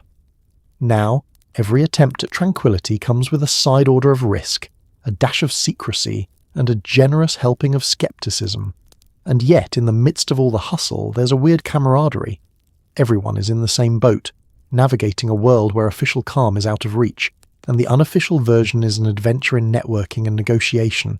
You laugh about it at backyard barbecues, swapping stories of failed herbal experiments and the neighbour who tried to make her own gummies and ended up inventing a new kind of glue. In the end, the quest for tranquility proves as relentless as ever. If modern life teaches you anything, it's that where there's a will and a little entrepreneurial spirit, there's always a way. Just maybe next time you'll stick to the yoga class for the stretching, not the samples. Just when you think the story's over, a new wave of anxiety crashes in: student debt, gig work, climate dread. The younger generations inherit the Benzo legacy, but with fewer doctors and way more online forums. You find yourself Googling mindfulness at 3 a.m, right before popping a half tab. It turns out, if you thought the tranquilizer era was winding down, you just didn't account for the raw, high-octane anxiety of the 21st century. Millennials and Gen Z have taken stress to new heights: sky-high rents, endless side hustles, group chats that never sleep, and a news cycle that's basically a choose-your-own-adventure for doom. Forget casserole anxiety and PTA panic. Today's worries come with app notifications, relentless productivity hacks, and an ever-present suspicion that you're falling behind, no matter how many inspirational quotes you save to your phone. The pharmacy looks different now. The aisles are filled with essential oils, weighted blankets, and gummies labelled CBD in font sizes reserved for warning labels. Instead of asking the family doctor for a refill, younger generations turn to Reddit, TikTok, or Discord, comparing notes about benzos, supplements, and whether magnesium really hits different when you take it with oat milk. The advice is crowdsourced, the therapy virtual, and the coping mechanisms, well, a patchwork quilt of old prescriptions, new solutions, and an ever-rotating carousel of apps with pastel colour palettes and monthly subscription fees. The new benzo landscape is both more accessible and more mysterious. On the one hand, you've got mindfulness meditation podcasts, YouTube ASMR, and enough breathing exercises to hyperventilate a small city. On the other, there's a certain nostalgia for the chemical certainty of a yellow tablet. Did your parents ever have Valium? One friend asks in a group chat. Mine kept it next to the emergency flashlight. Suddenly, pill lore is family history, and every pharmacy run comes with a side of wistful envy. Of course, getting a prescription isn't as easy as it once was. Primary care physicians have been replaced by urgent care clinics with waiting lists, telehealth visits with background cats, and a lingering suspicion that someone is tracking your search history. When you finally score a prescription, it's for the smallest possible dose, 20 tablets, all the warnings, and an agreement to check in weekly via video chat. Remember, this is just for emergencies, your virtual doctor says, eyes darting to their own screen, maybe checking their own coping mechanism. The result? Benzo use goes underground again, but this time it's digital. Apps pop up, offering therapy bots and mood trackers. You join a subreddit for people with high-functioning panic, only to discover that everyone else is also awake at 2 a.m, doom-scrolling and sharing tips about which herbal teas taste least like regret. Xanax memes flood your timeline. TikTokers post tutorials about how to talk to your doctor, how to talk to your parents, and how to explain to your boss that mental health day is a real thing, not just code for can't even. Social circles bond over shared stress. Group texts become lifelines for anxiety check-ins. If you're lucky, you discover that what actually helps isn't just another pill, but the realization that you're not alone in your over-caffeinated spiral. Still, the temptation is always there. A leftover prescription, a friend's secret stash, a just-in-case tablet rattling around in the bottom of a backpack next to 3 expired loyalty cards, and a stress ball shaped like a cat. And so, the benzo story rolls on in DMs, podcasts, and awkward family dinners. Millennials and Gen Z find their own way, sometimes through chemistry, sometimes through community, usually through trial and error. The more things change, the more anxiety finds new ways to survive. You silence your notifications, close your eyes, and tell yourself, you'll try mindfulness, right after this one last half tab, just to take the edge off. The headlines are dire and so is the group chat. Overdoses rise, warning labels multiply, and even your dog's vet is talking about responsible prescribing. You look around and realise the benzo crisis is now a family affair, with every generation represented at the dinner table, each with their own pill organiser. It feels like you can't open your phone without being bombarded by alarming notifications. Benzodiazepine overdoses at all-time high, FDA, issues new black box warning, is your prescription cabinet a ticking time bomb? Meanwhile, your family's group chat pings with updates that make you want to take a nap. Grandma's doctor switched her to the blue pills. Uncle Larry wants to know if anyone's heard of cross-tapering. The cat's on a special anxiety med now. Don't let her near the dog's food bowl. Dinner at your place is less Norman Rockwell, more pharmaceutical conference. At one end of the table, your mother has her daily pill container sorted by colour and occasion. Green for social anxiety, pink for family events, white for when it's all just too much. Across from her, your teenager scrolls through a mental health app that's basically a digital pharmacy, exchanging emoji-laden messages with friends about what works and what just gives you weird dreams. Dad asks if you've seen the new commercial for non-addictive alternatives, which he can never remember the name of, but the one with the sad-looking golden retriever. As you pass the potatoes, someone mentions the new vet prescription. Yes, even the family dog is part of the benzo boom. The vet gave a lecture about proper dosage and keeping treats and tranquilizers separate.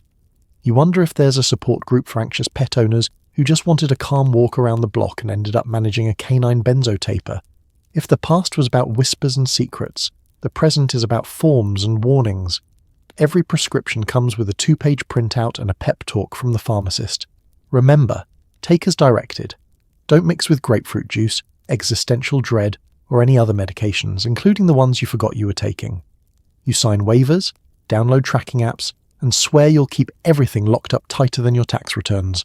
There are more warning stickers than on your old high school locker, and yet the pills keep coming, because anxiety apparently is a multi-generational sport.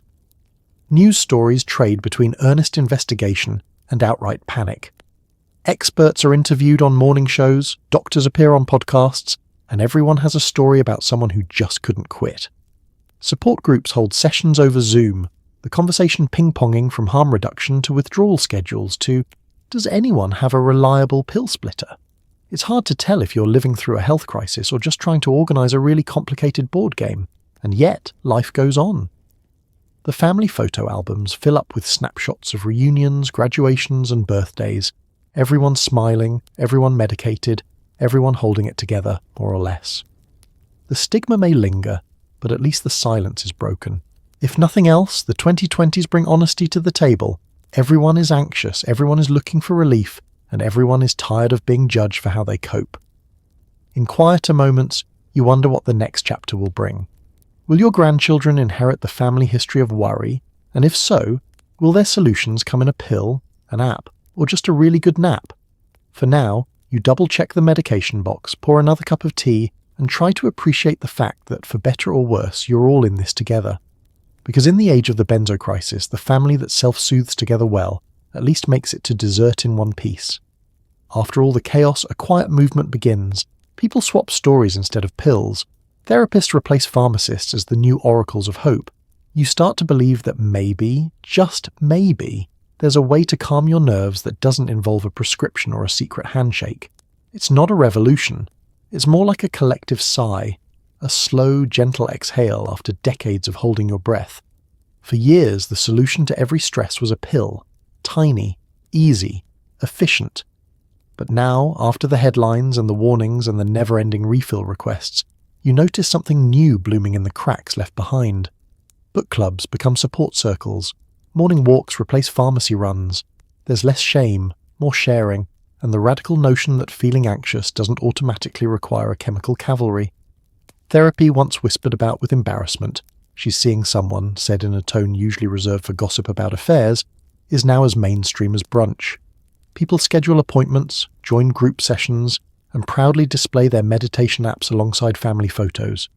Your phone pings, not with a refill reminder, but with a daily affirmation or a nudge to check in with your feelings.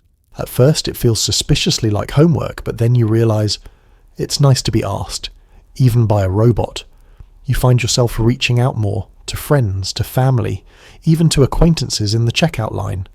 Rough week, someone asks, and instead of lying, you nod. Me too, they say, and the world feels a little less heavy. Stories become the new social currency. People trade tales of bad days and little victories, share the podcast episode that finally made sense, or the therapist whose office is painted a shade of blue so calming it deserves its own Nobel Prize. Support groups take on a new energy. No longer just about staying sober or white-knuckling through the day, they're about building something, a sense of community, a foundation of resilience. Members laugh, cry, and occasionally eat way too many cookies. Someone brings a puppy. Someone else reads a poem. Nobody passes around a prescription bottle. It's messy, sometimes awkward, and oddly comforting. You leave with the sense that, while life is still full of stress, at least you don't have to go it alone. Of course, there's still temptation. The medicine cabinet isn't empty, and every so often you eye the old bottles, relics from a different era. But you've got new tools now. Breathing exercises, gratitude journals, that weirdly satisfying adult colouring book. There are days when nothing works, and you just have to ride out the storm, but you've learned that the storm always passes, and so do you. The professionals adapt too. Therapists learn to listen more and prescribe less. Pharmacies add self-help books and herbal teas next to the cold medicine. Even doctors, once the high priests of the prescription pad, start to ask questions like, how's your sleep? Are you getting outside? Who supports you when things are tough? The answer is never simple, but it feels better than take two and call me in the morning. The language changes too. Struggling isn't a dirty word, it's a sign you're human. Recovery means more than quitting a substance.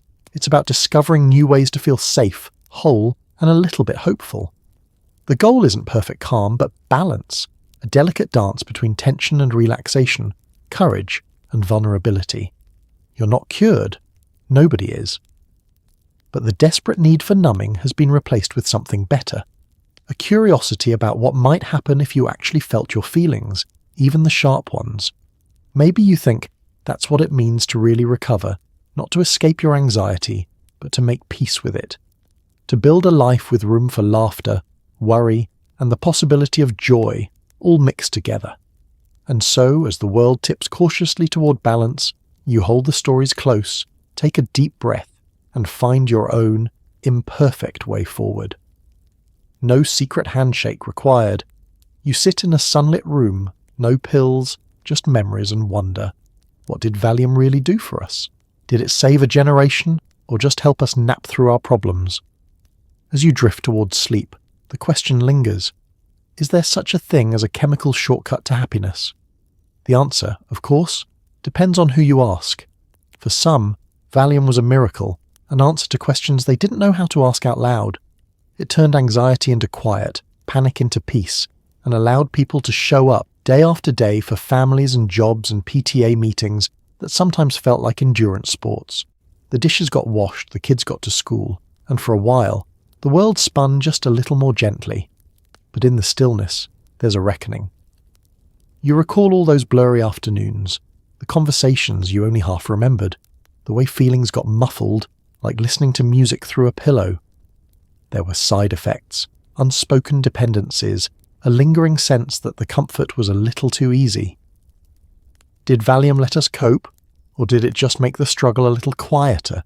You remember friends who needed more and more just to keep the static away. The stories of secret stashes and quiet withdrawals, the shame that sometimes snuck in, shadowing the calm. Generations later, the questions still echo. Was Valium a solution, or just a patch? Something to get us through until we could actually face the messiness underneath? Did it change the culture of American anxiety, or simply hide it under layers of prescription labels and polite smiles? The pharmaceutical revolution brought freedom, yes, but also a new kind of captivity, where normal was defined by what you took to feel that way. And yet, there's a strange tenderness in the memory. Valium was a companion in the long, sleepless nights, the worst holiday dinners, and the endless hamster wheel of modern life. For mothers who didn't have a name for their exhaustion, for fathers who weren't allowed to be scared, for teens and elders and everyone in between, sometimes the little yellow pill was the only friend who listened. Maybe it was never supposed to be the whole answer, but it did buy time until something else could be found. Of course, the pendulum swings. Later generations, raised on stories of Mother's Little Helper, grew wary of easy solutions. They learned to question, to demand more than a quick fix, to hunt for meaning and healing in therapy, community, and self-reflection. Still, the pharmacy's glow never fully faded. The urge for comfort is as old as humanity itself, and sometimes a shortcut, chemical or otherwise, feels like a mercy. So what did we learn? That happiness isn't a pill, but sometimes survival is. That numbing isn't healing, but neither is suffering for the sake of it. That every shortcut has a toll booth, and that sooner or later everyone pays. The true legacy of Valium might not be the calm it brought, but the conversation it started. A long, winding talk about how much pain we carry, how hard we work to hide it, and how much we all need something, or someone, to help us through. As the afternoon light drifts across the room, you find comfort in the fact that life is messier than any prescription, richer than any side effect, and more surprising than anything you'll find in a pill bottle. You let yourself drift, grateful for all the moments, good and bad, vivid and blurry, that brought you here. And as sleep begins to tug at your eyelids, you smile. Maybe there is no shortcut to happiness, but there is a path, sometimes paved with laughter, sometimes tears, sometimes just the hope that tomorrow will feel a little lighter. The legacy of Valium in the end is a reminder that it's okay to seek relief, to ask for help, and to keep searching for peace, even if you have to do it the long, honest, and beautifully imperfect way. It's the present day. You're staring at a medicine cabinet filled with options, some legal, some less so. Mindfulness apps, herbal teas, and old prescriptions crowd together in a strange, uneasy peace. The story isn't over, but tonight you're allowed to close your eyes and dream of a world where sleep comes naturally. No pill required. Your medicine cabinet now resembles a miniature museum of 21st century coping mechanisms. On the left, a row of amber bottles with worn-out labels, some from doctors, others from pharmacies with websites that make you suspiciously click "I accept all cookies." Beside them, a collection of calm gummies in every pastel colour imaginable. On the top shelf, a box of essential oils that promises everything from stress relief to clarity, though the only clarity you've achieved so far is how oily your hands can get before dropping the bottle. In the corner, a phone charger, so you can listen to rain sounds or guided meditations by Greg from Ohio when insomnia strikes. The choices are dizzying. Do you brew a cup of Deep Sleep's ZZ herbal tea, or give the new weighted blanket another try, even though it feels like a friendly anvil? Do you sign up for the latest mindfulness app, the one that tracks your breathing and your mood and gently shames you when you miss a session?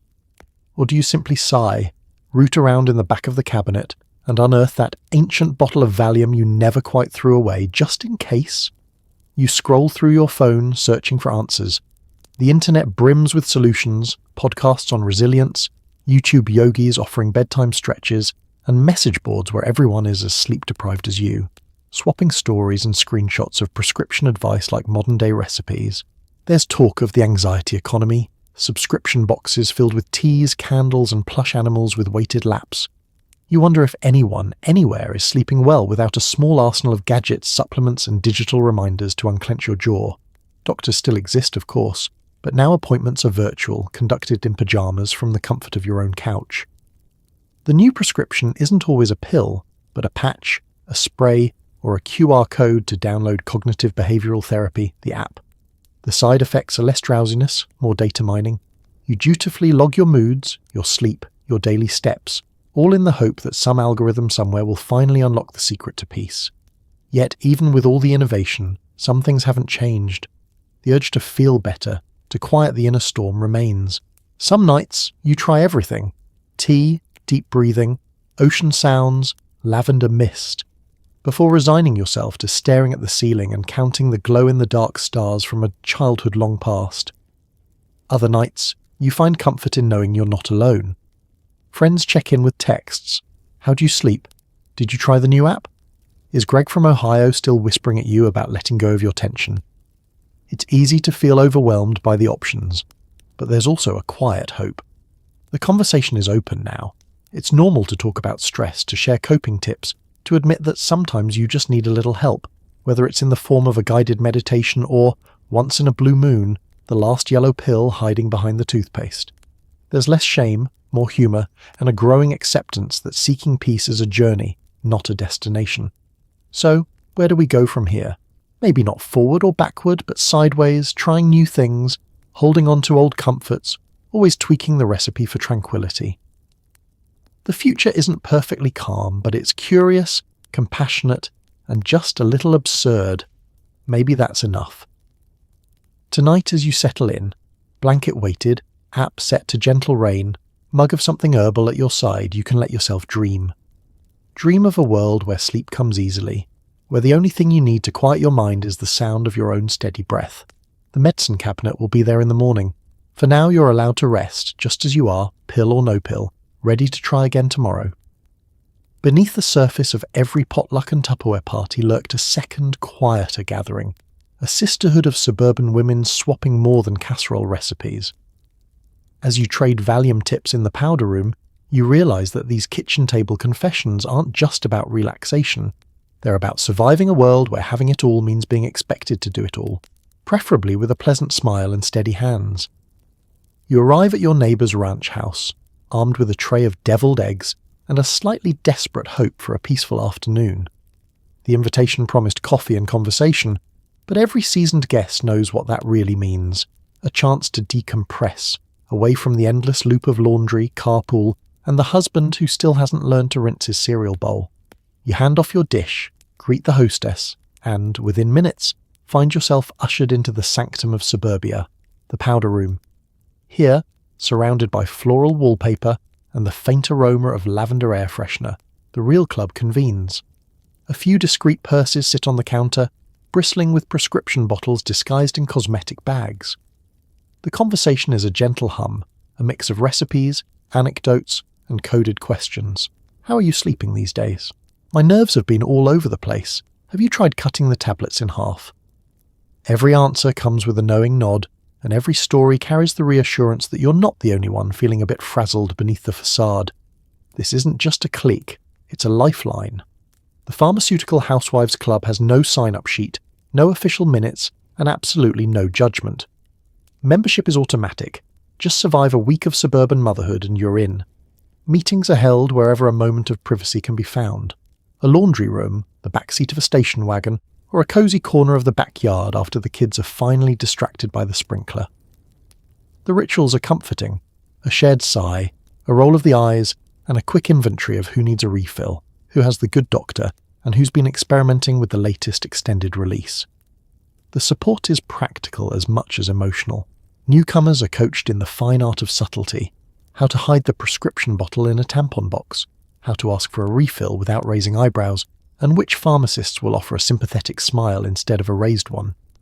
There are warnings too about overdoing it, about getting too comfortable with your helpers, and about the neighbour who, rumour has it, once nodded off into the jello salad at a block party.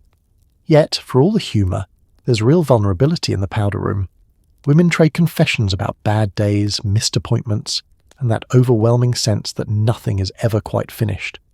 There's a kind of honesty here that never quite makes it to the dinner table or the Christmas card. You admit you're tired, overwhelmed, occasionally just a little lost. In return, you get empathy, and maybe if you're lucky, a sample from a friend's latest prescription, just to see if it works better. The clubs aren't only about medicine, they're about holding each other up. When someone's husband is laid off, or a child ends up in trouble, the club springs into action with casseroles, carpools, and quiet reassurances whispered between shopping aisles. You'll get through this, someone says, passing you a pill and a smile, and for a moment, you actually believe it. By the time you leave, the tray of eggs is empty and your spirit is a little lighter. The world outside the powder room is just as demanding, but inside you've found a secret tribe, a coalition of women armed with wit, wisdom, and a well-timed prescription. In a place where having it all is an Olympic sport, the Pharmaceutical Housewives Club is proof that nobody does it alone, and that sometimes surviving suburbia takes a little chemistry and a lot of friendship. It's easy to forget that Valium's ascent wasn't just about chemistry, it was also a masterclass in persuasion. From shiny medical brochures promising relief at last to doctors trained in seminars sponsored by the very companies selling the pills, you find yourself wondering, are you calmer because of the science, or just because the advertisements told you to be? Step into the doctor's office of the late 1960s, where every flat surface seems to glint with a branded pen, a stack of glossy pamphlets, or a paperweight in the shape of a giant cheerful pill. The pharmaceutical reps glide in and out like VIP guests at a hotel, always bearing gifts, calendars, mugs, even branded ashtrays, because what says health like a cigarette break between consultations? The waiting room is stacked with magazines, all quietly suggesting that relief is just a prescription away. It's as if every ailment, from nerves to the neighbour's noisy lawnmower, could be solved with a quick trip to the pharmacy. Behind the scenes, marketing teams are working overtime. They gather in glass-walled boardrooms, brainstorming slogans over plates of deli sandwiches. Modern tranquility, modern you, live better, worry less. There are meetings about colour palettes, pastels soothing, and ad copy, gentle, optimistic. One brave intern suggests, why not put a smiling family on the cover, everyone so calm they could be taxidermied? No one laughs, because honestly, it's not far off from the finished product. Doctors aren't immune to the campaign either. Pharmaceutical companies invite them to educational seminars in sunny cities, where the lectures last an hour and the poolside cocktails last all weekend. The science is presented in big, reassuring charts. Here's a graph of patient improvement. Here's a list of common side effects, conveniently minimized. And here's a smiling spokesperson, reminding you that calm is just good medicine. After the conference, the doctors head home with their new tote bags, their brains gently marinated in marketing, and a fresh incentive to recommend the latest wonder drug. Even the packaging is designed for comfort. The Valium bottle fits perfectly in a purse, the label is friendly, and the little tablets are sunny and non-threatening, just a step up from a breath mint. Ads pop up everywhere, featuring wholesome families, hard-working dads, and mothers who never look tired. The message is clear. Good people take care of themselves, and good self-care means staying calm. Ask your doctor about Valium, says the jingle, as if it's just another product on your grocery list. You start to notice the effects in your own life. Every magazine, every commercial, every friendly reminder from your physician nudges you a little closer to believing that tranquility is not just possible, but mandatory. If you're not calm, maybe you're doing something wrong or worse. Maybe you're missing out on the happiness everyone else seems to have bottled up in their handbags. Over time, the science and the marketing blend into one smooth message. Anxiety isn't just a feeling, it's a flaw. Luckily, there's a fix, and it comes with a smiling endorsement and a coupon for your next refill. You realize that some days, you reach for the bottle out of a habit, or just because you saw a particularly soothing ad in the middle of your favorite sitcom. And here's the catch. After a while, you can't tell where the calm ends and the suggestion begins. Is it the chemistry that's working, or the power of belief, advertised, branded, and delivered with a jingle? The genius of miracle marketing is that you start to trust the product before you've even tried it, and sometimes that trust is half the battle won. So you settle in, bottle within reach, and try to remember a time before every magazine told you that relief was just a swallow away. Maybe you're calmer, maybe you're just well marketed. Either way, you can't help but admire the science of selling calm, even if it's as much about hope as it is about molecules. For a moment, let's rewind the tape. Before Valium, your great-grandparents had their own ways of coping: herbal teas, mysterious tinctures, and the ever-popular method of just toughing it out. You picture a world without prescriptions, where anxiety was managed with a shot of whiskey, a bracing walk, or, in a pinch, by yelling at the livestock. You wonder, was it better, worse, or just itchier? Step into a sepia-toned kitchen somewhere in rural America circa 1910. The shelves are lined with jars and vials, most of them unlabeled, all of them promising to fix whatever's ailing you. Anxiety, though, isn't really called anxiety. It's nerves, the vapours, or a bad case of the Mondays, and it's addressed with whatever happens to be within arm's reach. Got the jitters? There's chamomile tea for that, or, if you're feeling adventurous, a dash of laudanum, the Victorian version of Take Two and Call Me in the Morning, but with a much spicier kick. If you're a farmer's wife, you learn early that the day's troubles rarely pause for feelings. Wake up before dawn, churn butter, chase chickens, and if you find yourself overwhelmed, you take a brisk walk past the outhouse and tell yourself you're just constitutionally delicate. Neighbours trade advice over picket fences. Try lemon balm for sleeplessness, lavender sachets for frayed nerves, and, if all else fails, a hot bath with Epsom salts and a few chapters of the family Bible. For the truly desperate, there's always whiskey, taken straight or cleverly disguised in medicinal tonics sold by travelling salesmen in horse-drawn wagons. These miracle cures promise relief from headaches, heartbreak, and all forms of existential dread. The fine print? Well, let's just say a little blindness or a bout of sudden dancing wasn't unheard of. But if you could make it through the week, who cared if you occasionally confused the neighbour's dog for your Uncle Fred? Family lore is full of stories about how people just coped. Grandmothers who outlived 3 husbands and a world war never once saw a therapist, unless you count gossiping in the general store. Grandfathers handled stress by whittling, fishing, or shouting at the weather.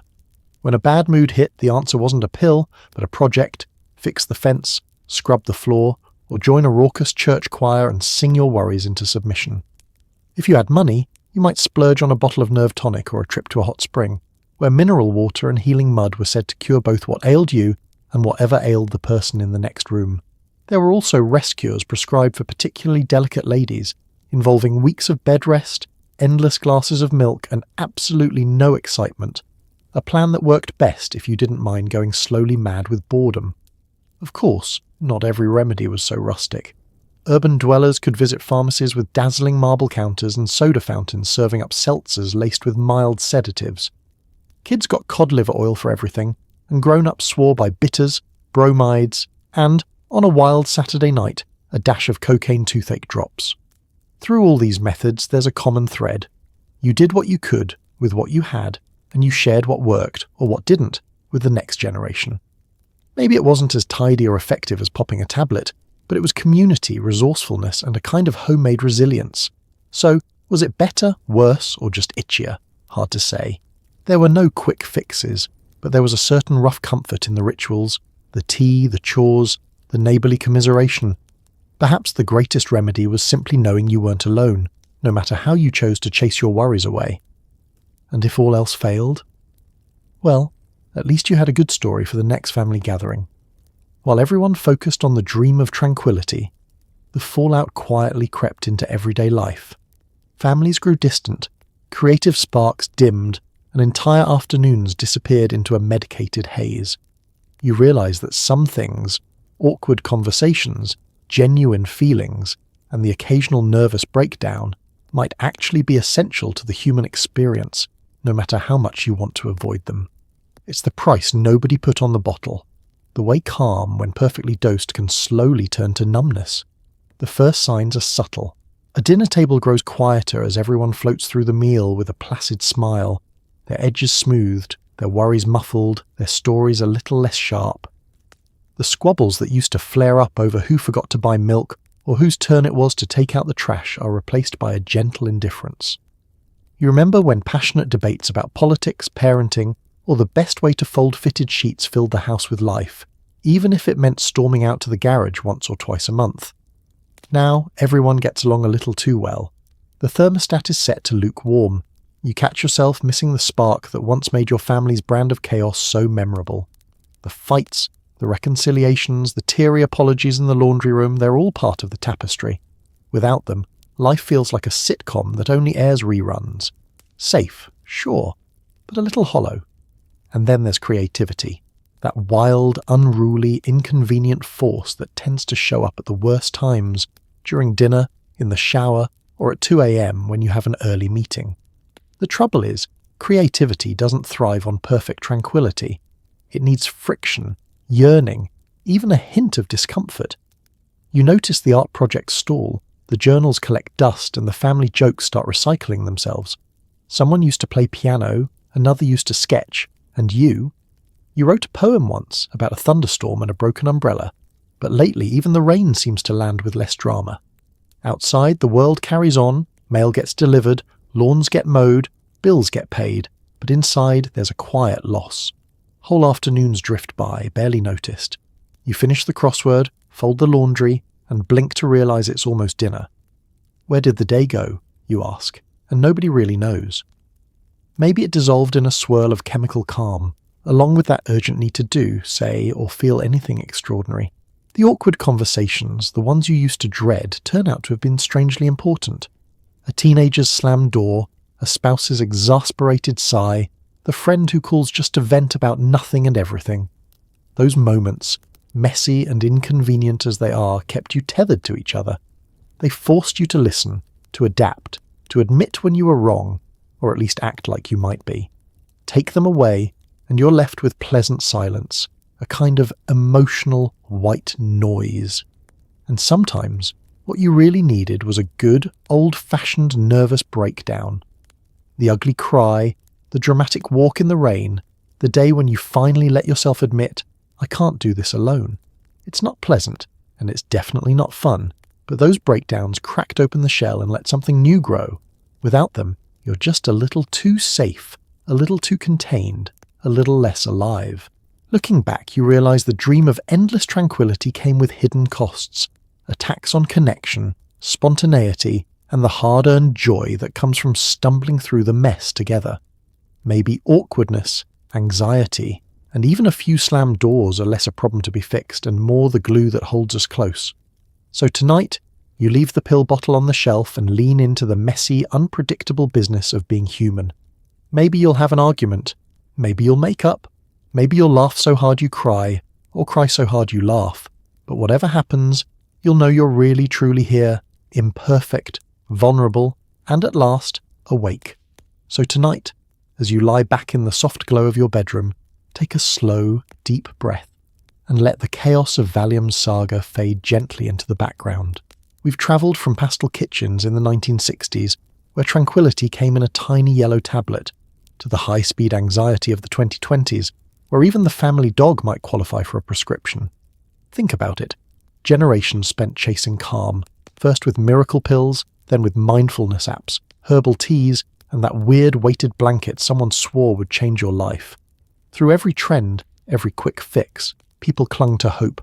The hope that relief from worry, stress, and screaming toddlers was just one prescription away.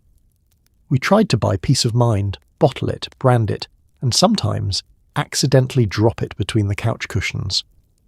But for all the struggles, setbacks, and the occasional pharmaceutical fiasco, there's something quietly heroic about the people who survived it all.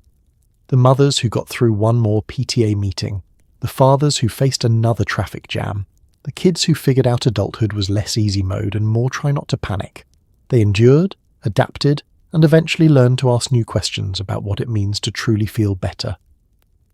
So tonight, as you nestle into a clean bed with indoor plumbing, central heating, and a medicine cabinet that's hopefully more organised than your life, maybe whisper a thank you to those who came before you. They survived awkward conversations, pharmaceutical misadventures, and family dinners that sometimes needed more than just a sprinkle of patience. History is messy, and sometimes a little absurd, but it's proof that people are stubborn, hopeful, and determined to find comfort, even if it comes in pill form or just a good night's sleep. Rest easy, knowing that you live in an age where comfort is a little closer, the risks are a little clearer, and help is always just a click or a calming story. Away. Sleep well, and dream of a world where peace of mind is simple, honest, and just maybe prescription-free.